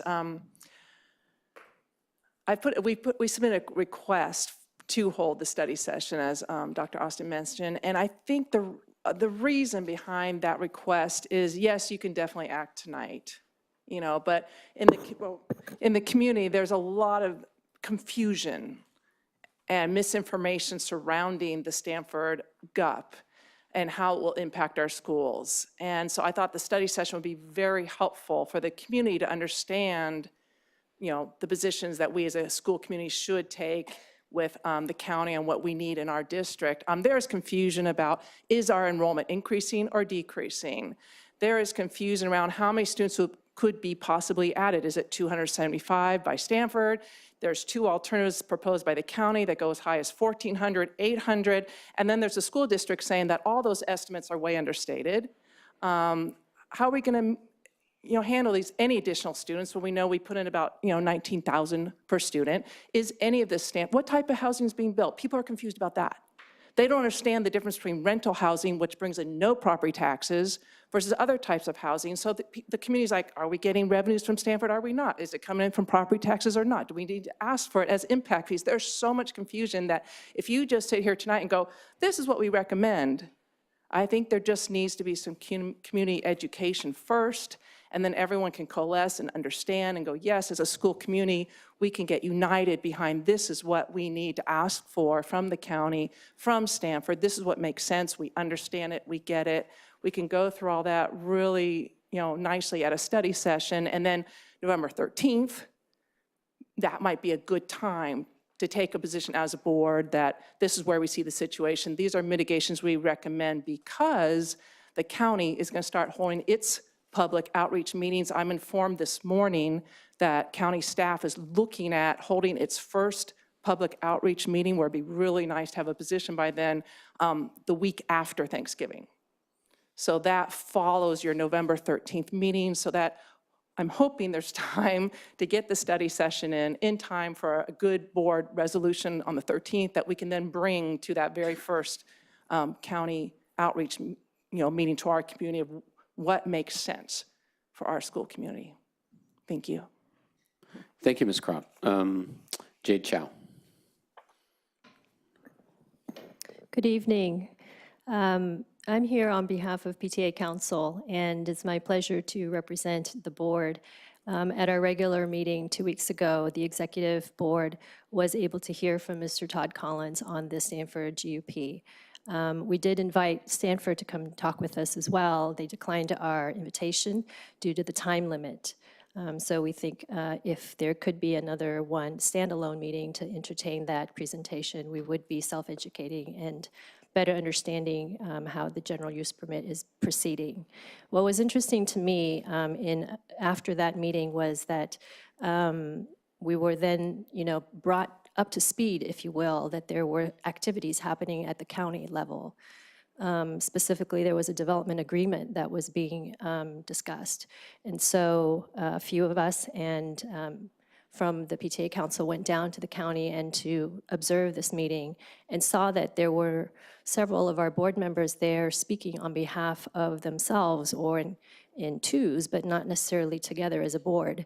So the PTA Council was concerned that because our interests are aligned with you in that the decision that you would take on behalf of this board for the district is aligned with many of the parents and school community in our district, that it would be better for us to make a formal request to you that you take a position on this particular issue.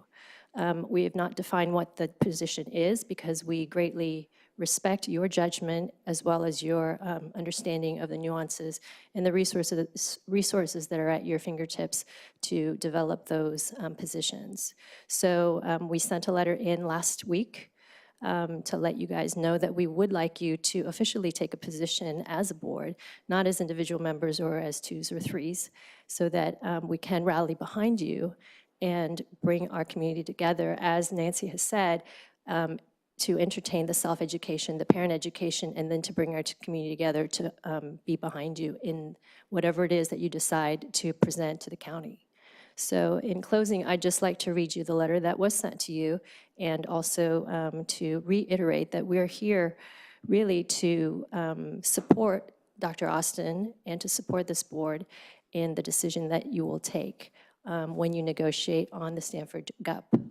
In addition to that, we also want to reiterate that we want to be good neighbors. We want to make sure that whatever ends up being negotiated, that it is conducive to good neighborly activities. So this letter was sent to you October 15th, and I will just read you that letter. We are writing to you as the Executive Board of the Palo Alto PTA Council. We are asking you, the board, to take a position on the issue of the Stanford University expansion plan. Ms. Chow, you're out of your 3 minutes, but we did receive the letter. I think we probably all read it with a lot of attention, and so we appreciate that. Thank you. Very well, thank you.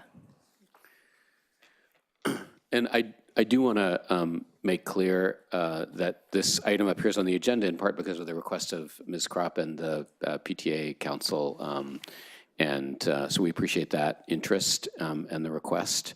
And I think you've all heard that request, and I don't believe we have other requests for public comment. So why don't we have a round of discussion? Ms. Godfrey? Thank you, PTA Council. We have been good partners for a long time. Especially there's 2 former PTA Council presidents on the board, so it is a long-standing and valuable relationship. So thank you for coming and asking very clearly for what you're after, because we, of course, have common interests of our kids. So when we first started talking about Stanford GUP, it looked like there was going to be a decision in the fall, which felt sort of omnipresent, and it was the only thing we could think about. I'm happy to see we have a little more space and time to consider what we want. One of the things Ms. Kropp said was there's so much confusion around what will happen and what will be built, and I have a lot of sympathy for that. There's, everything's a forecast, and the only thing you know about a forecast is it's wrong. It's going to be something different in the end, so we have no good way of understanding how many it's going to be, what kind they're going to be, those sorts of things. But what we do know, or what I feel, is that while Stanford is doing their best to figure out how to get through this process, their students and their faculty and their staff's children who will end up in our school district are top of mind for us. So if they're not top of mind for them at every moment, since they've got 100 million different ways to look at this gap, they are top of mind for us. And we have some pretty clear values around students that, because we will continue to pursue this, Stanford in the end will be grateful for that. They may not know it now, it may not feel like it, But having their students show up and having diluted the funding because a lot of students showed up and we didn't have funding backfilled doesn't serve their students well. It doesn't serve, they're our students and they don't serve our existing students well. You've heard us talk about neighborhood schools before. We have made decisions that are not in our best financial interest in order to keep kids at their neighborhood schools. The example that comes to mind is the University Terrace housing on California Avenue, where we directed those kids to Nixon, when in fact they would have fit much better at Barron Park. But we wanted those kids to walk to school with their neighbors from College Terrace and not have to cross a huge street. And that wasn't the best decision fiscally for us because we had more space at Barron Park, but that is a very important tenet of how we have our children attend their schools. And when push comes to shove and there's a school available to these kids who are joining our district from that housing, Stanford will thank us. It will no longer be the thing we negotiated, it'll be the thing that they're grateful for. So as we talk about the process going forward, I fully agree that it's probably time for us to do another study session. We did one early on. The county came and spoke to us kind of about what they knew at the time, and that's been months. Because we haven't done this on the dais much, we have been doing this in groups of 2. Ms. Baton-Caswell and I went down and visited the county supervisors back in May, I think, and then recently wrote to them again. So I agree it's time for us to put a stake in the ground. I know because it's a forecast, I would be happy to recommend something that's some kind of algorithm that figures out as the process is unfolding how many students we would expect and what kind of housing they might build and those kinds of things, so that we're not in a position of us being afraid and asking for a lot because we're afraid, and them being afraid and not wanting to do anything because they're afraid, because you can't figure out what the end is. When I find myself in positions like this, I frequently want to have an understanding of the basics and a shared interest, and then have a method for figuring out when it becomes clearer, because it's not going to become clearer for quite a long time. This GUP is decades long, and by the time it's done, it'll be a scenario that nobody knew. It'll be some combination of all the scenarios, right? So from my perspective, having an agreement on how to get to the answer that we're solid on up front is the way to go. I would love to have a joint understanding with my board members, or at least have a way that we can frame this up that our community can get behind us. So that's all I'm going to say. Take it away, Mr. Collins. Well said as always. Thank you, Nancy and Jade. I think you guys have really rendered the community a real valuable service by bringing this to the fore and expressing the need for the board to take a position on this. I think it's time. I mean, this is a process, as Terry mentioned, that has been going on a long time. Part of the issue, I think, has been if we start too soon getting the community engaged, the community will lose interest. It'll drag on too long, and the community will forget about it or move on to the next thing. If we start too late, obviously we're too late and we missed the boat. But it feels to me like this is the time for us to start really digging in. Enough is known for us to really get the community up to speed on both not only the content of the issues, but the process by which the decision will be made, which I think is now finally clear. As of last week's supervisors meeting, we think we have a clear beat on what the process. The timing is still too long. Supervisor Simidian talked about a July 1st soft target at the county supervisors meeting last week. I think that was the first time any of us had heard July mentioned in context of the GUP process. As Terry mentioned, the original goal was by the end of this year. Now it's a soft target of July. So we've still got a long road ahead of us, but I don't think we can afford to wait anymore because, again, as Nancy mentioned, now is a time where the decisions will start to be framed and ultimately made. And if our community is not engaged, if we as a board and as a district are not engaged, then, well, as I wrote the other day, if you're not don't have a seat at the table, you're probably on the menu. And so we will not get the resources that we need to provide the kind of education that we want unless we get organized and insist on getting what we need. And I sincerely hope that you are right, that Stanford will someday thank us. I know that the families living there will someday thank us. I sometimes think, what if we had never built Nixon School? People don't realize in 1970, there were already, Escondido School was there. We had schools. Nixon School was the last new school built in PAUSD. It was built because they built new faculty houses in that neighborhood. And those kids could have gone to Escondido School, they could have gone to Barron Park School, they could have gone to Walter Hayes School. They could have gone a lot of different places. We bought a 9-acre site from Stanford and built a school there specifically and only for that neighborhood. Because they built a new neighborhood, we built a new neighborhood school. And so I think that, you know, and I bet all the kids and parent families that have been part of the Nixon school community the last 50 years are grateful. So I hope that you're right. I do think a study session is the right mode to do this in. I think there is a lot of information to be imparted. I think there's a lot of questions that would be great to get people in to ask the questions. And I think it also provides a rallying point for the community to kind of understand that this is the time to engage and time to get started. So I urge Dr. Austin, the agenda setting committee, to set a time for that. And Nancy gave us some valuable information from that I know the county was working on this morning, that they're looking at having a meeting, a public meeting, as soon as the week after Thanksgiving. So having our ducks in a row before then, I think would be very, very important to making sure that our community and we can participate appropriately when the time comes for us to show up and let our needs be known. And I think it would be great if Stanford came to that meeting and presented information from their perspective. I think it would be great if the district was able to pull together the information on both the process and the content of what the impact would be, what our needs are, what the alternatives are, making sure people understand the process and the timing so they know how to engage. I think all that stuff is vital for us to be successful with this. Folks, this is big. I mean, this is going to be the biggest single, Stanford is going to be the largest landlord in our district forever. And this is the single biggest building program probably in our adult lifetimes in our community. And so we got to get our act together and make sure we get what we need to make sure that these kids, for generations going forward, have what they need to get a great education. So I urge you to set up the study session. You know, I think that there's two things that I'd like to see happen before the community meetings start with the county supervisors. First of all, I want to say that going down to the supervisors meeting and hearing the proposal from staff was really helpful. It is difficult to have these conversations when they're out of context.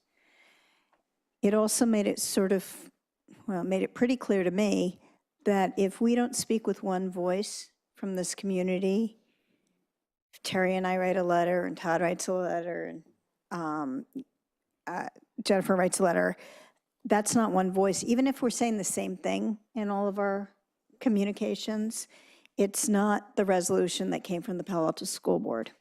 So it's confusing for the supervisors who are going to have have a discussion first with themselves and then with Stanford about what mitigations need to happen and what's the community benefits of different scenarios if they don't have one voice from us. So I really, really encourage us to figure out a way to come to that. And if that's a study session where everything's presented, that would work. I think it's not enough to have the letter that we sent out earlier that said there's a bunch of stuff that we want. We need to prioritize those things. Because we as a group don't prioritize them, and in the end, the supervisors in Stanford thinks something's more important to us than it actually is, we're going to be frustrated. So let's just be clear about what's the most important thing for our district, and let's speak as one voice. The other thing is the PTA is a good support for us in terms of going out to the community and make sure the community understands what's going on, but also can support whatever's decided. And so if it's not clear what the choices are and what the impacts are, even amongst ourselves, it's certainly not going to be clear to the community right now. After that meeting last week, I spoke to a few people, and there was a lot of confusion. So I would encourage that we think about a really structured study session where we really have a presentation. Mr. Novak, I think that you're thinking through some of the numbers around this. It's not just enough to say they're building a bunch of stuff and we're going to get a bunch of kids. We need to be pretty clear about what that means and what the impact would be on us. It's only right for Stanford to be able to share their perspective on it because their perspective's different than our perspective, and we need to listen to both perspectives. I know I've said over and over again that it's important that we realize the benefits that Stanford brings to us, and that we also make sure they understand the benefits that our school district brings to the community. And only if we talk about both of those things are we going to have a satisfactory end point to this conversation. So I think we should have a study session. Now the question is to my colleagues, do you want to have a study session, then see if we can come up with the resolution and priorities? I would. Or do you want to do something different than that? And just, you don't have to answer it right now, but as we go around, I think that's something to think about. Well, I guess I think I heard a proposal which made sense, which is to try to have a study session before the November 13th board meeting, in case we want to take action at that board meeting. So that's what I would propose. The Tuesday immediately prior to that November 13th board meeting is free. Ooh. I'm kidding. Okay. We probably need to, But we at probably some shouldn't point schedule prior. from the dais. That's not going to work really well. But it's at some point prior. That would be my suggestion if we decide to go down this road, is to try to do it before that meeting so that we could actually take action and have a discussion, at that November 13th meeting. Knowing this crew, that won't be an easy thing, but we can give it a shot. Thank you. I don't have a lot to add. Thank you, Ms. Kropp and Ms. Chow, for bringing this, and for everyone who brought the request forward. I agree with much what my colleagues have said.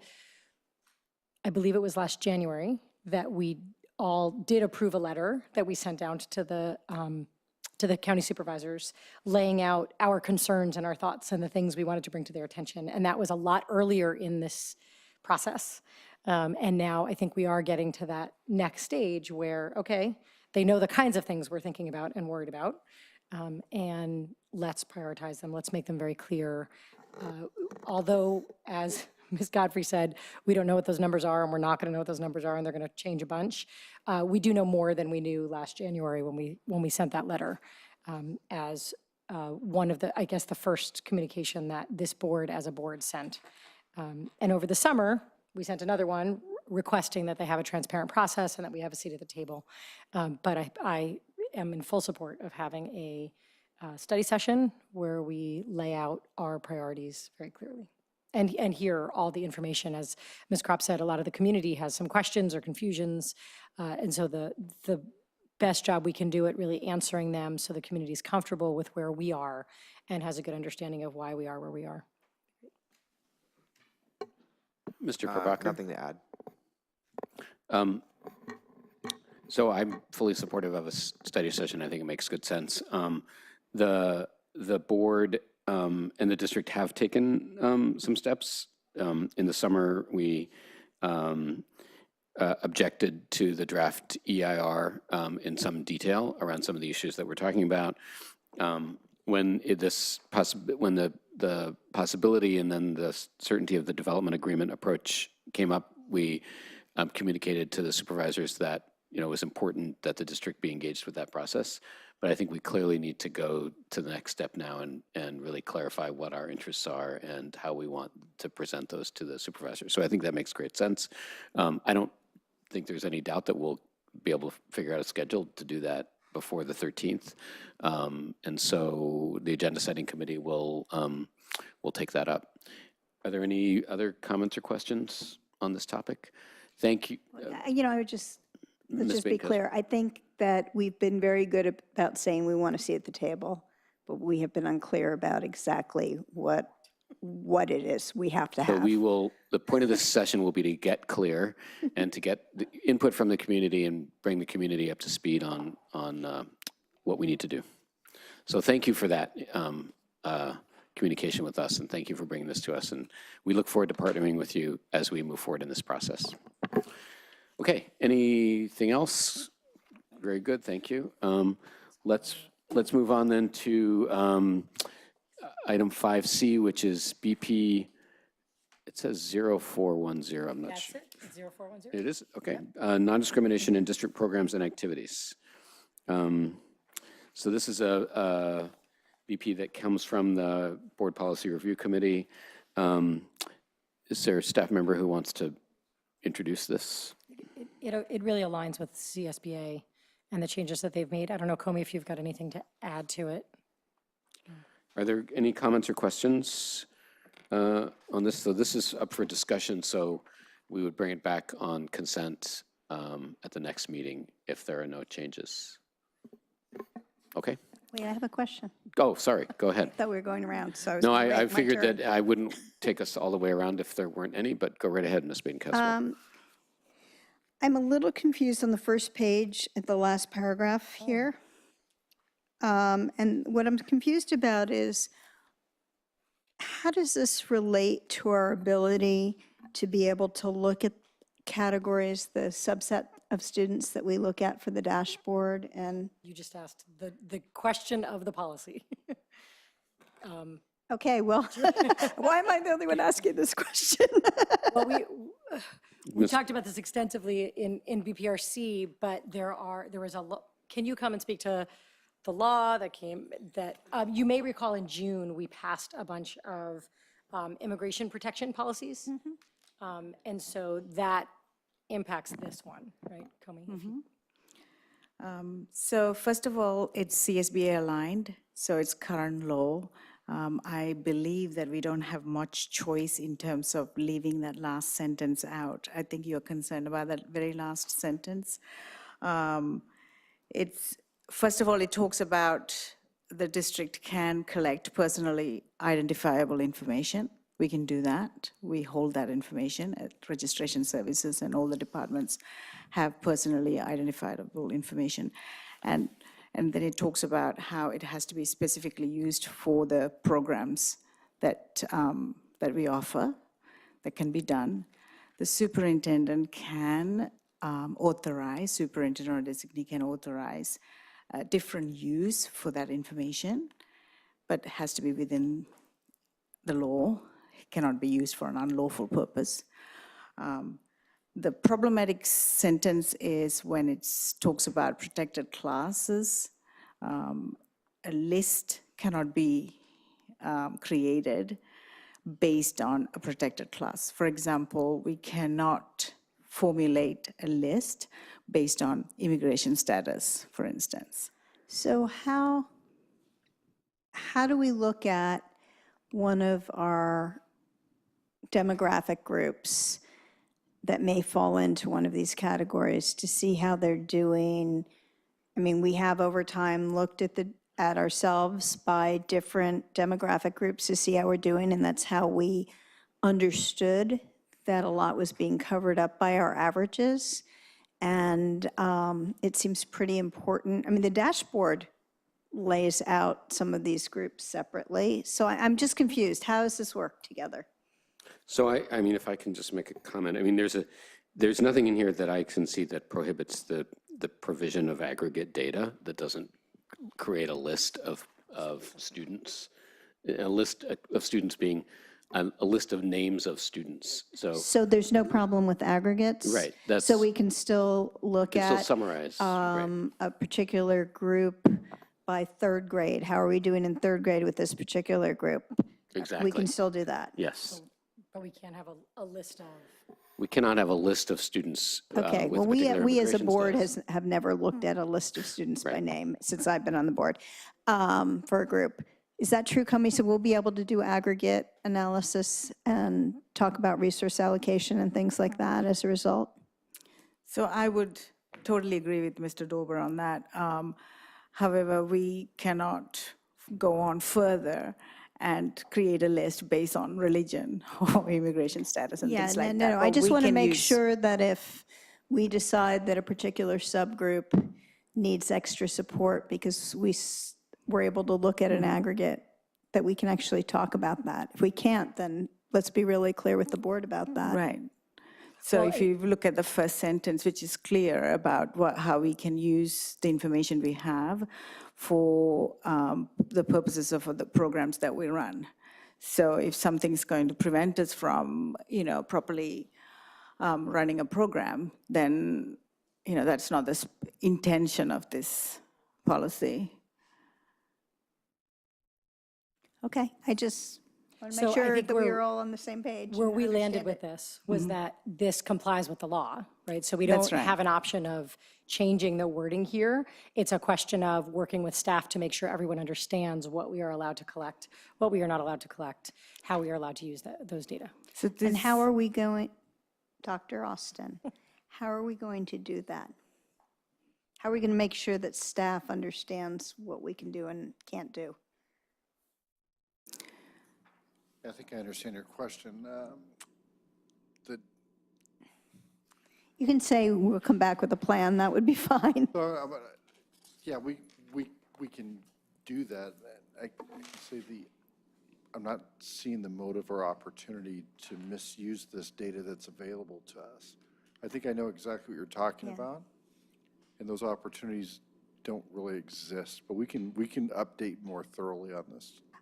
I just want to make sure people are trained with what we're allowed to do and not allowed to do, because there has been some confusion. The PTA folks left, but I know that even the PTA has had some confusion before this law even came out as to how they can support student groups. And I think some of our staff hasn't had all the information about what we're allowed to do and not allowed to do. This sounds a lot tighter than the past, so if we could have some sort of training, maybe that's So if I the can way to just do it. add, this new language was added,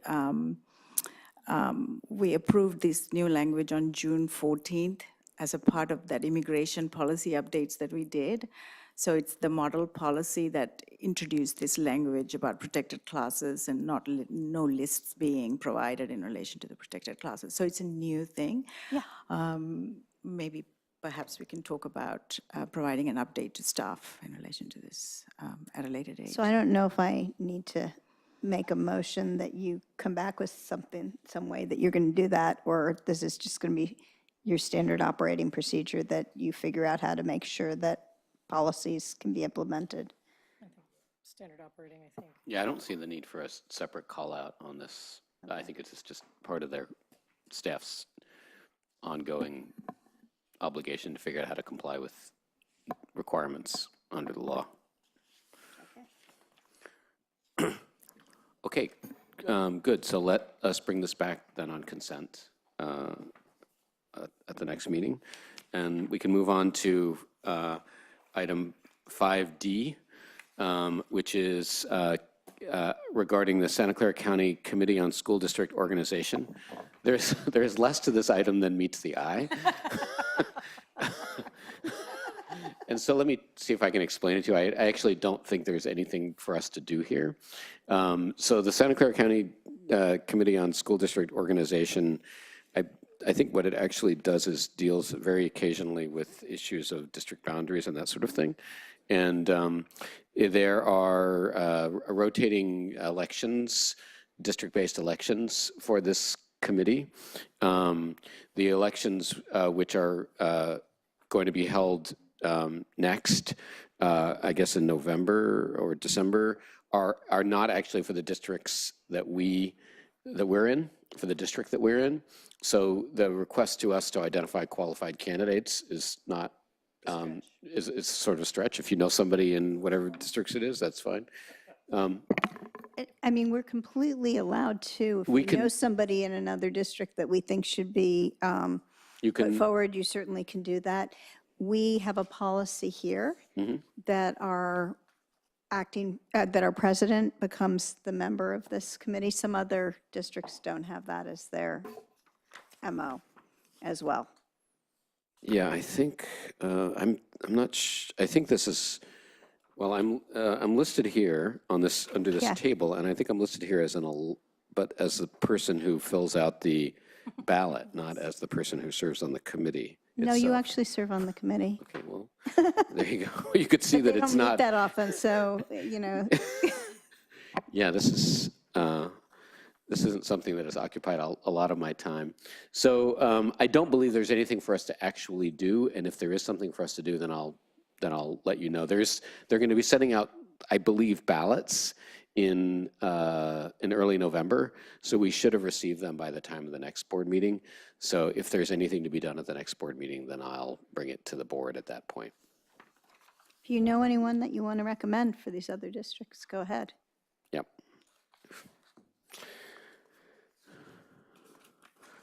Okay, moving right along, let us move to item 6A, the legal expenses report. And this is, I think, pursuant to the board's direction to provide a monthly summary of legal expenses. So I think if there's any comments or questions, now would be the time. I made a request at the last board meeting that we get a report on 2017-18 that gives a summary for 17-18.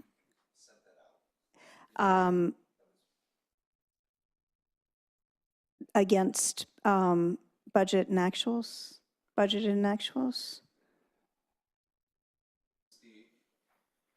It was the amounts that were expended, and they were within the purchase orders, I think, in general, with the amount that was expended.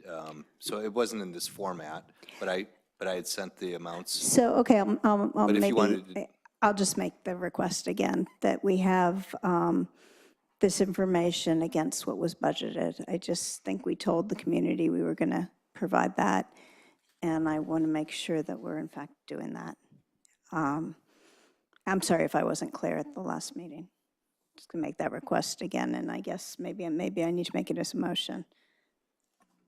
I move that we get a report that of last year's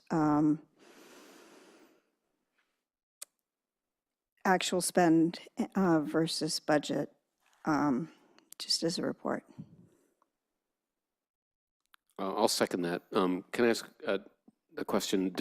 So the report that was sent had actual expenditures, but not the budgeted amounts. So this would request that be modified to add the budgeted amounts. Am I understanding? That's all right. Okay. Okay. I want to make sure that I just want to make sure that is accurate.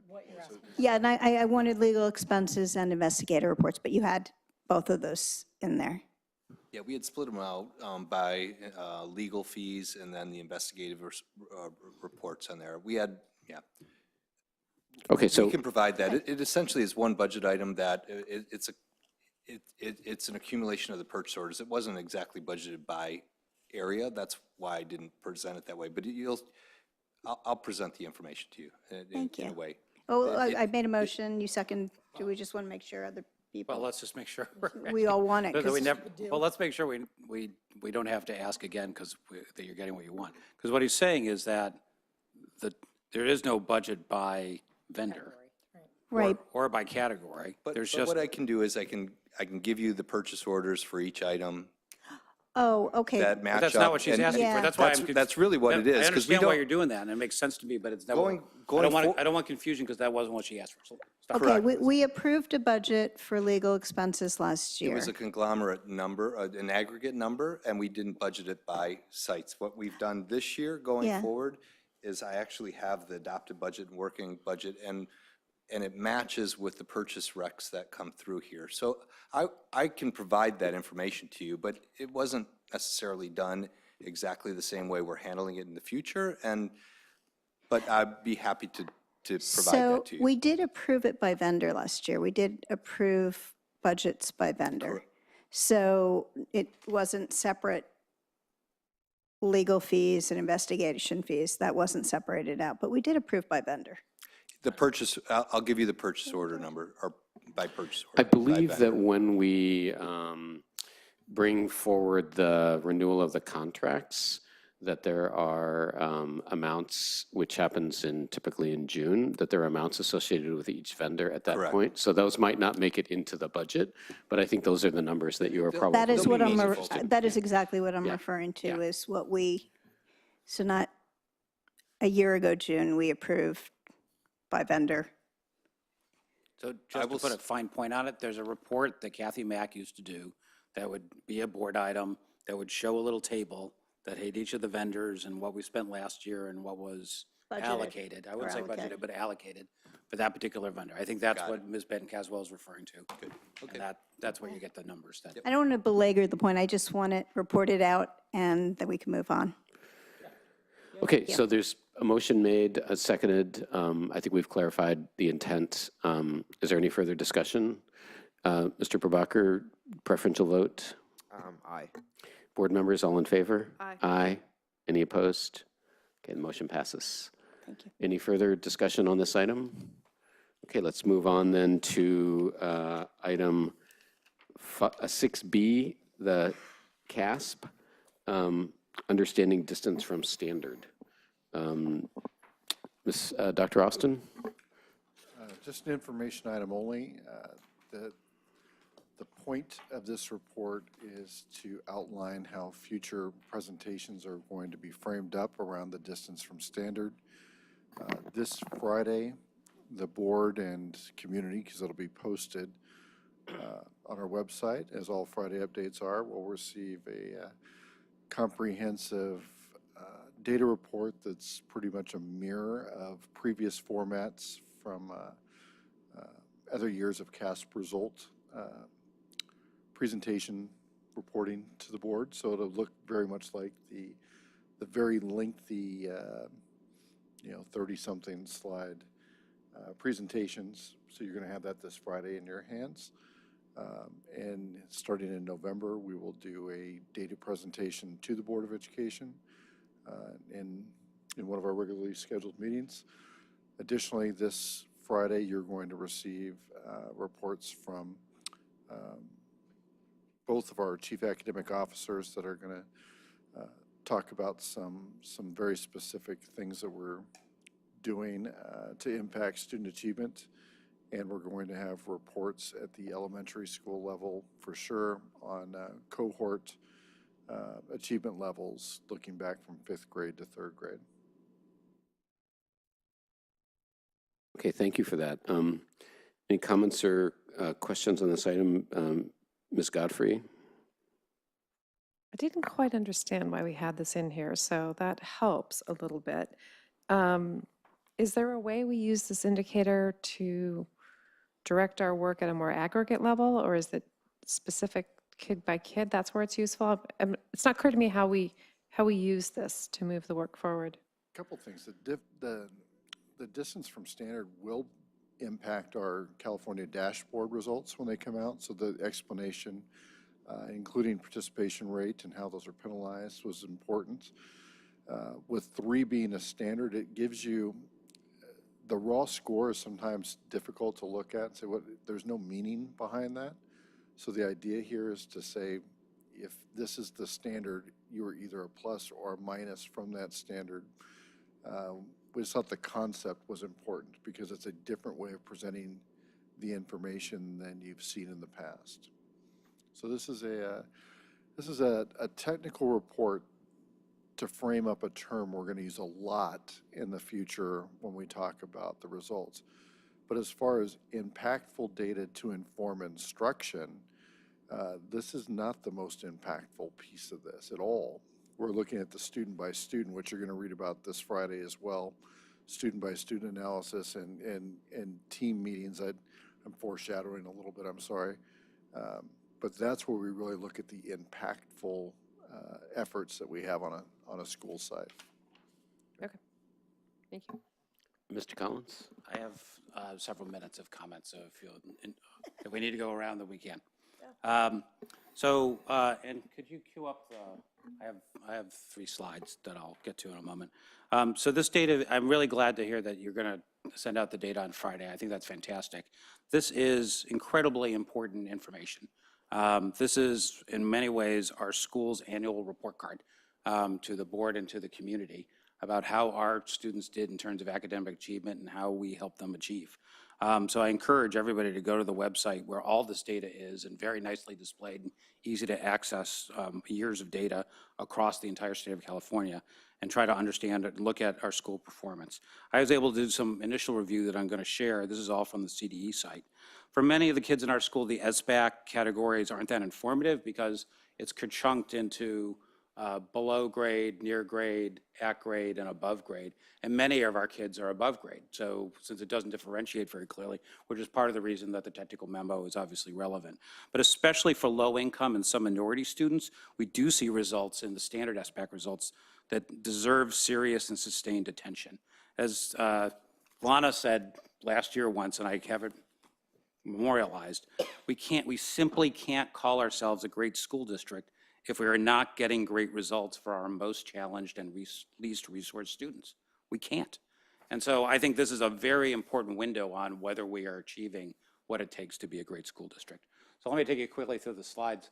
We've broken it down by elementary, middle, and high school. The first one shows low income, and these are all for low income Hispanic students only.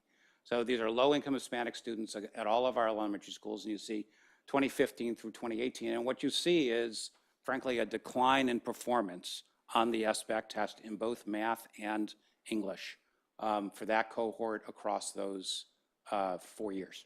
And this is over approximately 180 kids tested across 3 grades in all our elementary schools. On the far right side, you can see the county results also for low-income Hispanic students. And the county results for both ELA and math, on average, for low-income Hispanic students are higher than Palo Alto Unified for the same cohort of students, higher. And the average spending at the county level is about 50–60% of what our spending is. And I would say if you looked at the spending on this particular cohort of kids, it's probably higher than our average. So my guess is that we are at double the average, double of what the county's average spending is.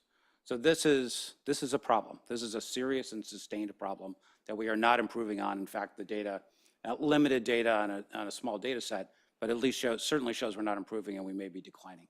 Next slide, please. So the next slide shows the same thing for the middle schools.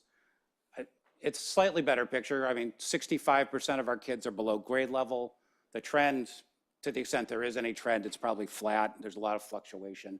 This is on 150 kids over 3 grades. We are slightly above the county in ELA at about 37%. We're well above in math, though the county sets a low bar. 82% of the middle school students, low-income Hispanic students in the Santa Clara County are below grade level in math. In Palo Alto, it's about 30. I'm sorry, it's about 70% are below grade level, 30% at grade level. So a slightly better picture than our elementary, but only in a relative sense. This is not what we try to. This is not what a great school district looks like. Next slide. Finally, on high school, as we all know, our participation rates in high school are we're actually not high enough to even allow results to be reported for 15 through 17. So we have no results to compare ourselves to. For those of us, for the families and community members who aren't sure whether participating in the CASP test, the SBAC test in junior year is relevant, here's an example. We cannot compare ourselves to others at the high school level because we don't have data that allows us to compare this cohort to other districts. We haven't had it. Even in 2018, where we finally get reported, the N is 15 students. So that's 15 students in our entire 11th grade class were low-income Hispanic students who took the test and had reported scores. It was actually 17 in English and 13 in math.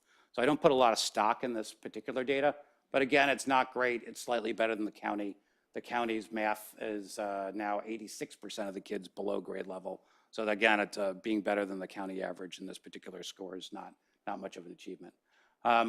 So that's the results. I mean, that's just something you can pull off the website. I assume we'll get even more and more interesting data at the report in November. But I think this is really important. This is not a new problem. This is not one that the district team is unfamiliar with. You guys are obviously very familiar with it. The board's very familiar with it. But I think it is useful to look at it this way because you can see it as a persistent problem that we are not making progress on. And I would posit that our normal problem solving and improvement methods are not likely to yield the kind of results that we want to see. we need to look at different approaches. And I have 3 things in particular that I'd like to suggest. One is that we look, and I heard this from somebody, from Mr. Goddard at Barron Park, that we need to look at district and especially charter schools outside our own district who have who've done a much better job. And I think I gave Dr. Austin in July a list of schools that Innovate Public School does, where they rank the performance on low-income Hispanic students across the entire peninsula, across the entire Bay Area, in fact, and call out the schools that have done an exceptionally good job with standardized test results on these scores. There are district schools in Gilroy, there are charter schools all over the county that are getting 50, 60, 70% of their kids at or above grade level in both English and in math, with much, much needier population, and almost always at about half the dollars that we have to spend. So I think there's a lot for us to learn. Second, I think we should focus on moving the needle at 1 or 2 of our schools. As we heard from, again, one of the teams, it's very hard. If we can't do it at 1 school, I know we can't do it at 12 schools. How could we possibly? It turns out that almost 50% of our low-income Hispanic students in elementary schools are at 2 of our schools, Escondido and Barron Park, almost 50%. So if we were able to focus at 1 or 2 of those schools and actually move the needle there, that would move the needle for the whole district. And if we were able to build something that was replicable at one of those schools, then we'd know what we were rolling out. I think that's one of the things that we often find is we try to spread ourselves like peanut butter across a whole district because we want to serve all the kids equally and fairly. But sometimes to make progress, you need to pick your spots and choose centers of excellence where you're going to make it, where you're really going to make a difference, especially on hard problems like this, where we know our conventional methods are not working. Finally, I wanted to throw out something, and Dr. Austin's heard this proposal before, and I throw it out really just for your consideration. I think it's really useful to have a goal. And I'd like the superintendent in the district to consider a goal of having, within the next 5 years, 50% of all low-income students, including 50% of all low-income Hispanic students, at or above grade level. So from our current levels of kind of mid-20s, low 30s, get it to 50% or higher, which by the standards of the rest of our district is not an especially great achievement, but would put us in the top decile of districts in the Bay Area. I think that would be a fantastic goal for us to pursue. And I think having that kind of goal, that's a public goal, that's a district goal, really can help galvanize teams and organizations to work outside the box and go beyond what they think they can do. Just like our teachers challenge our students to go a little bit beyond what they think they can do. That's how you achieve your growth mindset goals. I think that we need to do that for the organization and take a hard thing. And especially with some of the innovations that you're bringing in terms of process improvement and new ways of getting things done, breaking that down into bite-sized chunks. Okay, how do we get to 50? You know, it's usually 1% at a time, right? One school, 1% here, another school, another percent here, and you do that for 5 years and all of a sudden you're at 50. But if you're not striving for 50, you probably don't make that goal. So I'd like to throw that out for your consideration for the other board members. But I think this is why the SBAC data is so important. These insights came from an hour of working on just looking at the website. I mean, what our REA team can do and what our organization can do with this data is mind-boggling, and I'm so glad that we have this data and have a department that knows what to do with it. So, thank you for investing the time in it, and I hope you'll take this particular part of the problem, which I think is shown very dramatically by the STEC data, to heart, and maybe come back with us with proposals sometime in the future. Thank you for your indulgence. No, thank you. Ms. Baton-Caswell. Mr. Collins, thank you. I've been frustrated because I've wanted to have conversations where we can go down into this level of detail, but because we haven't had it reported to us like this, it's been impossible. It's all been anecdotally. I think we're doing badly. So I encourage you, Dr. Austin, to make sure whatever report you provide to us this week, that there's some pullouts so that we're not reading through 30 pages to get to these kind of summaries.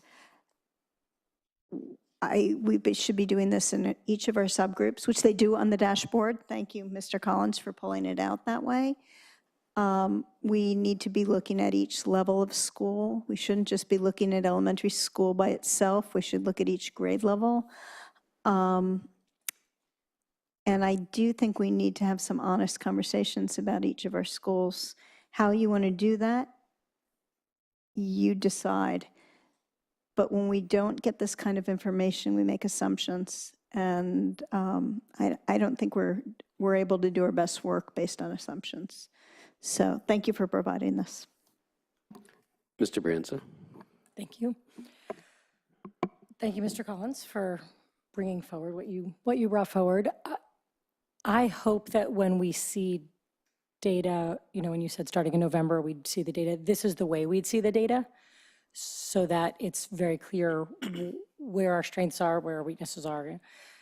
That being said, I don't think any of this is a surprise to anybody. This is something we know. This is something we've known for a long time. The question is how to move the needle. So a couple of things come to mind here. One is, while it is important to bring these test scores up, and I don't think, in my mind, I don't want the goal to be get the test scores up. I want the goal to be better prepare the students. So yes, hopefully, if we have better prepared the students, the test scores will go up, but we are not in the business of passing tests. We are in the business of educating students. So at times, when we get into these attempts, we lose sight of the forest of the trees. And so I do want us to think about how we can get this work done. It's the same thing that, it's almost 2 years now I've been here, and it's exactly the same conversations we've been having, and I know it's the same thing you all have been trying, and clearly we have more work to do, but I want to make sure we are not losing sight of why we are here. 2, at least at the elementary level, I know, or I believe, we now have some other tremendously accurate assessments that we do, whether it's the BAS, whether it's the, I can't even think of the NWEA, whatnot. So one of the things that I think is happening already, but I want to make sure we're doing, is if there is if there's not meeting standard score here of the Smarter Balance, but we see all of our other benchmarks and indicators were fine, then that's a different issue we have than if all of those other assessments are telling us the same thing. So I do want us to not wholly rely on one data point that is taken in one day or 1 week of the year. But there are so many data that we collect throughout the year that I think are very good indicators of where we are. So I want to make sure that we don't stop using those just in the name of the one that we're judged externally on. I want us to, I trust us and our assessments as well, and I want to make sure we're using those as well to paint a fuller picture. And I would like us to be looking, I think we've talked about this before, student by student by student. And yes, that gets a little overwhelming. I know that I feel like when we talked about that with our high school principals, they said, okay, yes, we generally try to do that, but there is not one central place where that happens. And I think our elementary schools are really trying to start that practice of student by student by student, and who is meeting benchmark and who is not, and if they're not, what's missing and what supports are we gonna wrap around them. So I trust that we are headed in the right direction and just appreciate keeping our eye on the ball of why we are here. While we are trying to get those test scores up, we want that to be the result, not the goal. Thank you.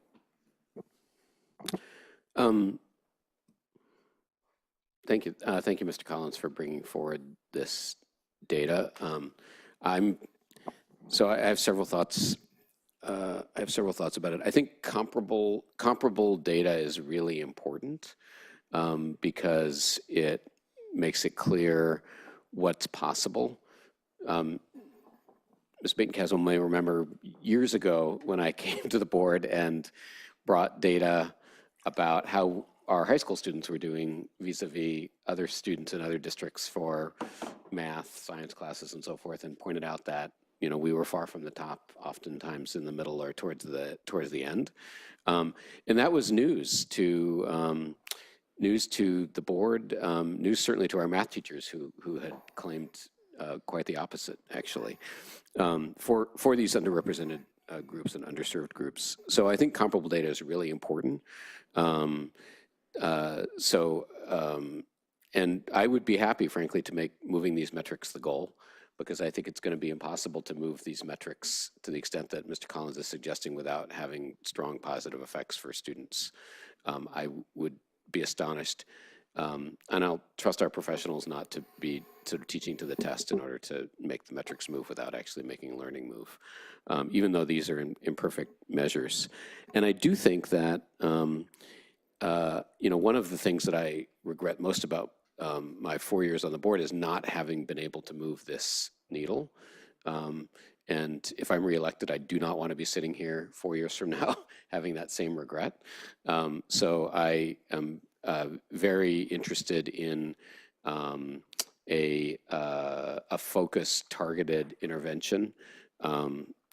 If this can be our moonshot, then let's have that happen.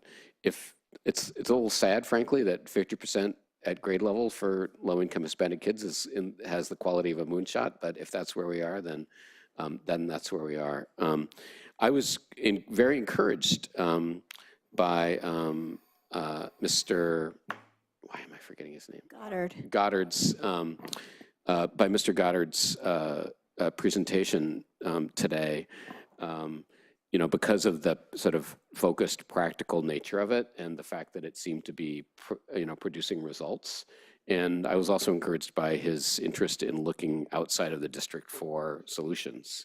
I think that's a great spirit for us to have. From a board perspective, I am less interested in the specific techniques that the staff uses than I am in setting targets and having those be comparable to other districts. But it's hard for me to imagine that, you wouldn't want to go and look at how other districts are doing better than we are. What I will say, this isn't what, we're not in a full discussion about, what to do next, but I think that as the superintendent listens to this and staff listens to this, that we really want, I think what you're hearing from the board, and my colleagues can disagree with me, is a real appetite for having the data that we're going to be discussing over the next month or so lead to action implications that we're going to take into identifying specifically what interventions we want to take up and what goals we want to set against those. Rather than simply reviewing the state of things. I think that's what you're hearing. Anyone object to that characterization? No, actually, I remember when Ms. Wilmot was the data director here, and she brought forward to the board that she knew by their second grade scores how our kids were going to do against our A through G goal in high school. She could point to it that directly, and yet we haven't cracked the code then. So what do we need to do differently? So I like the idea of saying, okay, we've got 2 schools that have a big population of struggling kids. If we could just move the needle in one place, then we could take that best practice and bring it over to some other places. But trying to come up with the perfect overall program might be impossible for us to do. So let's take some bites out of it. Let's do some of these sprints and see if we can get some results. Just want to support that I think, like you said, 1 or 2 schools, Mr. Collins, is the way to start. Of course, every school is still going to be working towards improvement and meeting every kid where they are, but these real sprint goal or real aggressive approach at 1 or 2 schools to try to see what works.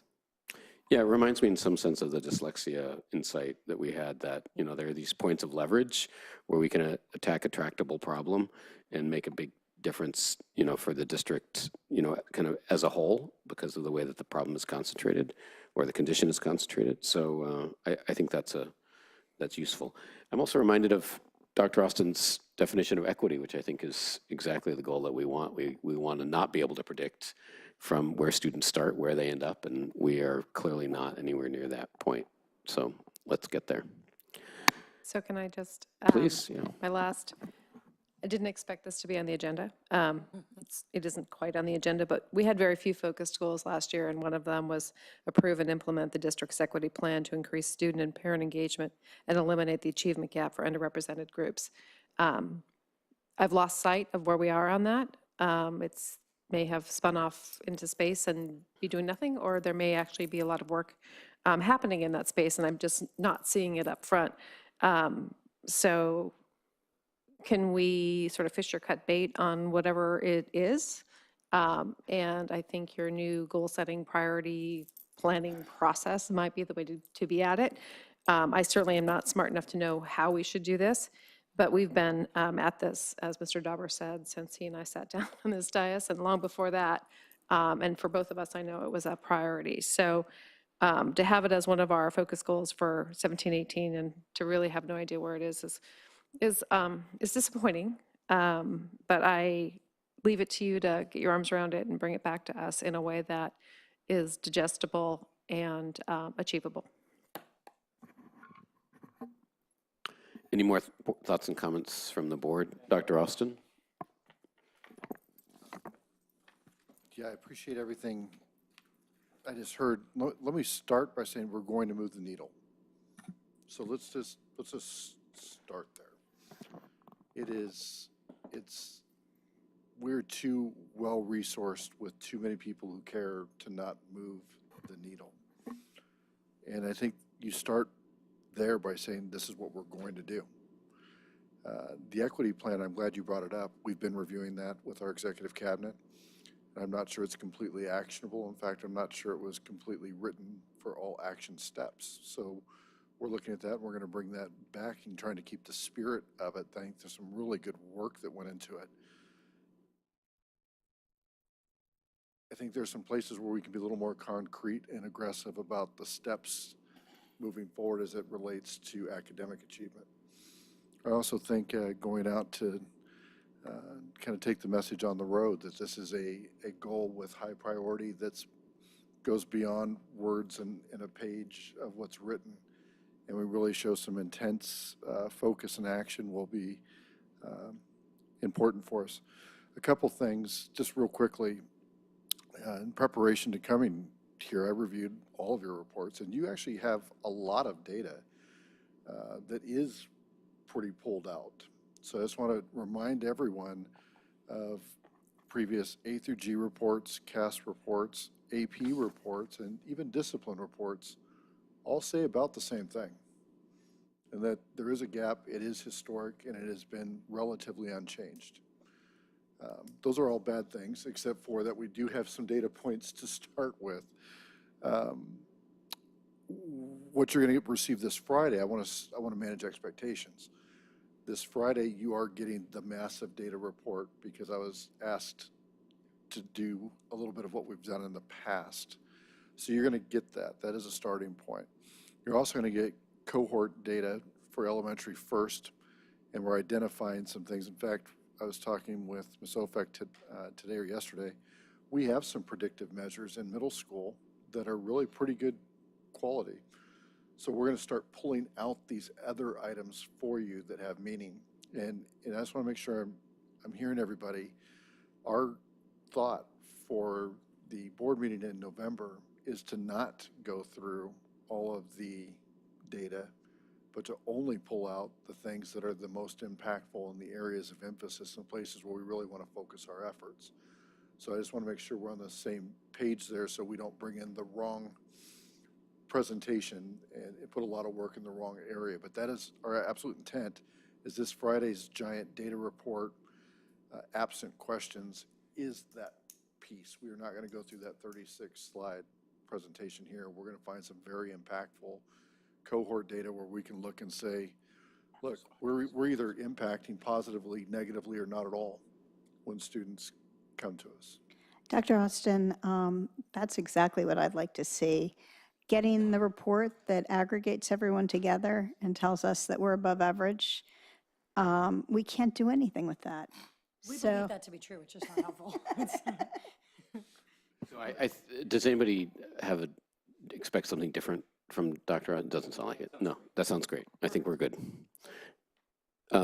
One thing I wanted to say, actually, now that since we're on this topic and since I've spent a fair amount of time out in the community talking about the achievement gap, is that there is what I'll call both silly and pernicious myth about the achievement gap and the district's efforts in this regard that I want to correct. If there's stories being written on this topic, which is the idea that we're going to close the achievement gap by reducing the achievement of students who are performing well. Yeah, this is a literally ridiculous idea, but it unfortunately has some currency in the community. And I want to make it clear from the discussion that Ms. Collins brought and that we've had that the way we're going to close the achievement gap is by raising the achievement of those students who are underserved and underperforming. And that is the way that we're going to do this. There is no other way to do this. Okay, any further comments or questions on this item? All right, let's move on then. Let's move on to the items that were pulled from the consent calendar, which are items F and G. First of them is F, the Uniform Complaint Williams Settlement Quarterly Report. Ms. Baton-Caswell, you pulled this item? Yeah, I pulled it just because I want to make sure that we get a copy of the Williams complaint letter and that we sunshine that. That's the only reason I pulled it. Does anyone else, No, the response is in here, the response, but the original letter that was in. We can get that out to everybody tomorrow, so that'll go out to the entire board tomorrow. And can we attach it to the this item in the packet that's now? Just put it in the board docs. Vicki, did you get that? We got that, no problem. Okay. Okay, so then let's, well, it says this item is for information only, so we didn't actually need to take action on it. So let's move then to item G, which is the work permits policy. Yeah, Baton-Caswell? so this is just a simple thing, and I brought it up at the last meeting. There is a paragraph on page 3 that it includes the superintendent or designee shall periodically inspect the students' grades and attendance records to ensure maintenance of academic progress and any additional criteria established in board policy. I'm wondering if it would be better for us to say may rather than shall. I'm not wondering, I'm recommending it. When we put shall in here, there's an expectation that we're always doing it, and it seems like we may need to do it at certain points, but shall puts a level of expectation that I just don't understand why we would put it at that level. So at BPRC, we agreed that that actually is happening, and we thought that there was value in it happening. Did I misunderstand that, Ms. Ofek? Did we, it is happening, right? But there's a difference between it's happening and we shall do it. Well, the message we got from staff in BPRC was that we think it's important that it continue to happen, that this is an important part of this process. But the one thing I don't have strong feelings about it, but a policy is a promise. And so to Ms. Baton-Caswell's point, I mean, if we're promising we're going to do it, then we need to have procedures in place to make sure that we actually do it and somebody check to make sure it's done. Okay. Yeah, but see, do it. Are you sure you do it all the time? That's the question. Well, there's something more than just, are you sure you do it all the time? Is this an important thing to always do all the time? Or is this something that sometimes we need to do because we have questions about it? Just add, we'll be monitoring on quarterly basis. So I think having the language may answers like periodic, because the periodic check doesn't guarantee, because we could be doing it before the quarter ends. So typically how it's been tracked is at the end of each quarter. So that doesn't mean like the grade don't fluctuate in student record. So I think I agree with you. I think it's to be compliant all throughout every single school day. I think it's to be compliant with that, I think that language makes sense. So you think shall should stay in, or you think may? May, I think it's, May. So that's my recommendation to the board, that we have may on that. Is there a, I mean, there are references to the ed code here. Does the ed code require that the district do this? so the state has its policy, but it's up to the local district to be more flexible, and then we can resubmit that to the state to approve our board plan. I guess we're wondering what the policy states at the state level, right? Like, what does does the statute require that we actually do I this? think Ms. Ofek is going to the interwebs now to see. The interweb. Yeah, let's bring this back once we get clarification on this. All I just want to make sure is that we don't bind ourselves to things that we don't have to bind ourselves to. So we'll bring this back as an action item next time, because, we're going to need to report on what we learned, and then then the board needs to decide whether it wants shall or may here. Well, let me modify that. If the statute requires shall, then we'll bring it back on consent. If it allows discretion, then we'll bring it back for action so that we can have a discussion. How's that? Okay. That's great. Okay. Thank Good. you. Okay, so we don't need to take action on that tonight. So the next item on our agenda is board operations. Let's begin with Ms. Baton-Caswell. Ms. Baton-Caswell, you had a request for agenda item, and I just wanted you to raise that with the whole board, because I wasn't sure. To do something that we have done in the past on an annual basis, and that is to review the strategic plan survey results. I'm particularly interested to see how we have been doing across time on, it seems like we have enough responses on this for the information to be valuable, particularly around counseling and at the two high schools. I'd like us to be able to take a look across time and see if things have changed there in the way that we're hoping it has changed. But I believe that we should bring the whole survey back for the board to review it. I'm sorry, not the survey, the results of the survey. So are you, this is what I was not quite clear about. Are you looking for a discussion of a particular item on it, or should this be a report that, like an information item, one of these that, that gets included and that discussion can be had? Yes, that's what I'm looking for. I think that there's more than just the counseling information that's worth taking a look at. I think that's fine. The agenda setting committee can take that up. Yeah. Can I just ask, just to be clear, Sure. that we're talking, so this would be one of the ones like the technical memo, or Yes. the legal expense report? Yes. Right, yes. no presentation. Exactly. Yes, in that category. Is that? Yeah, that Okay, is absolutely. okay, I had a great. couple more things, or should I Go right ahead around? then. No, go ahead. Okay. The Hoffman Awards is coming up for the Santa Clara County School Boards Association, and we have the opportunity to present our fabulous best practices. They have to be best practice programs that have been going on for 2 years or more.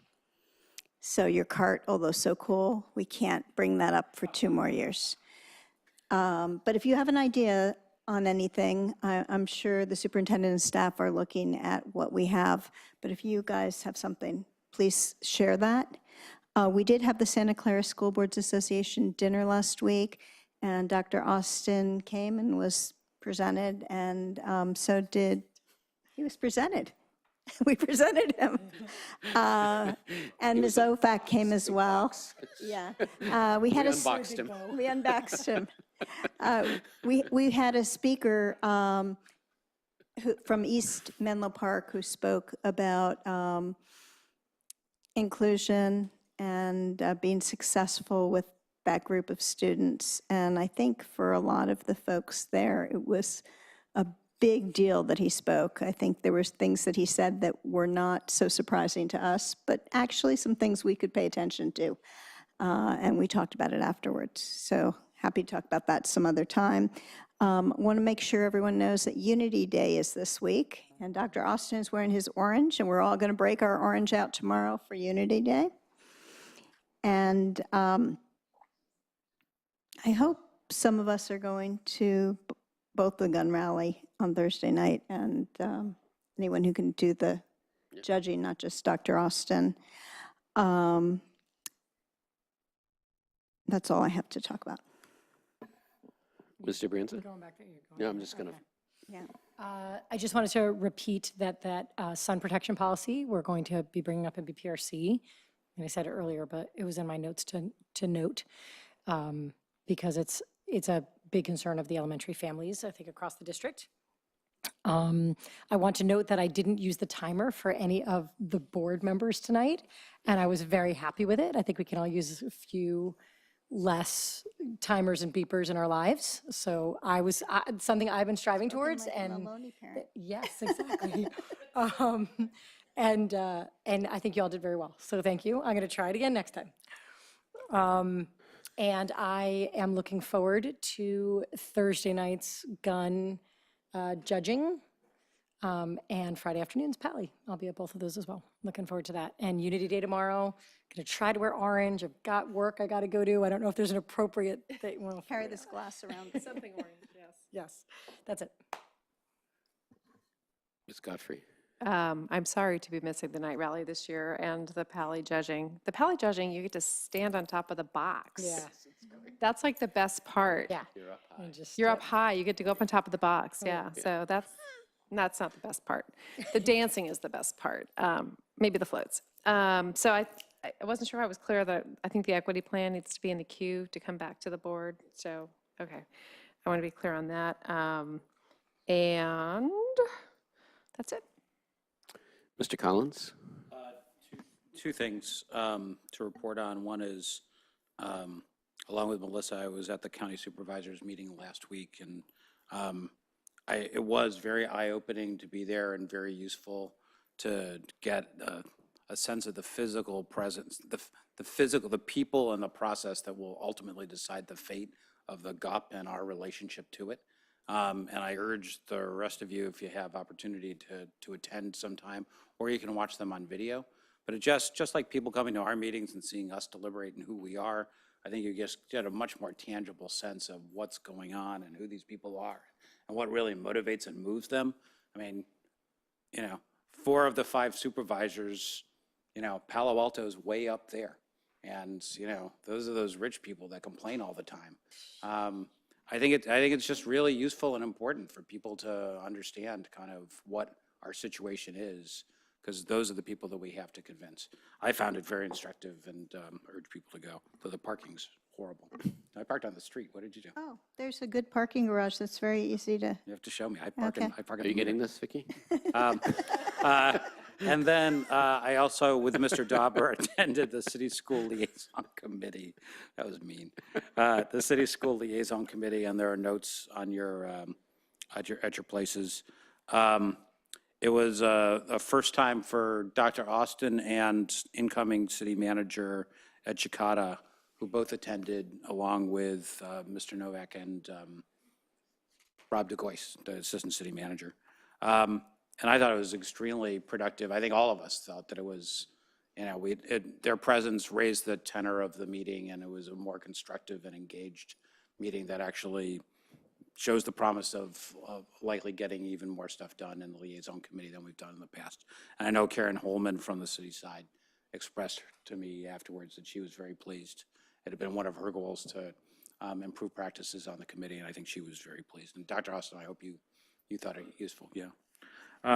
They also gave us an update on the Cubberley process. We don't want to lose sight of this. They had the first Cubberley meeting. It drew over 250 attendees. There is a detailed report written up by the Concordia Group that's attached to the notes here. They're going to come at us with things that we're going to have to think about.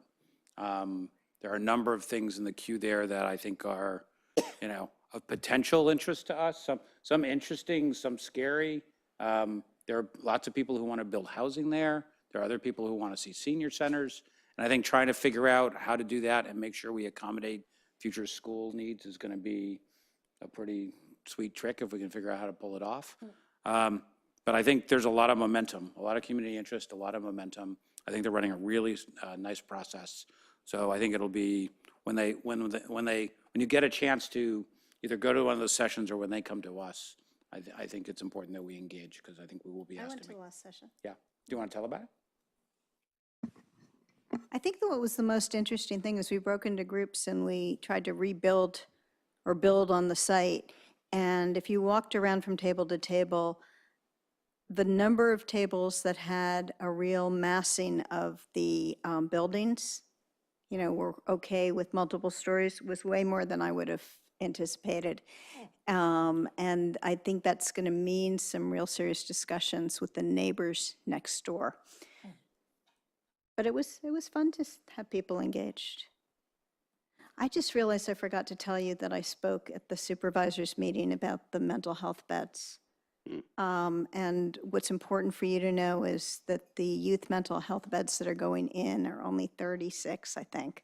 They basically started with a bigger number and then split it and made part of them be adult mental health beds and part of them youth. So it's still probably not solving the problem in the county. It's a nice first step, but it's just a first step.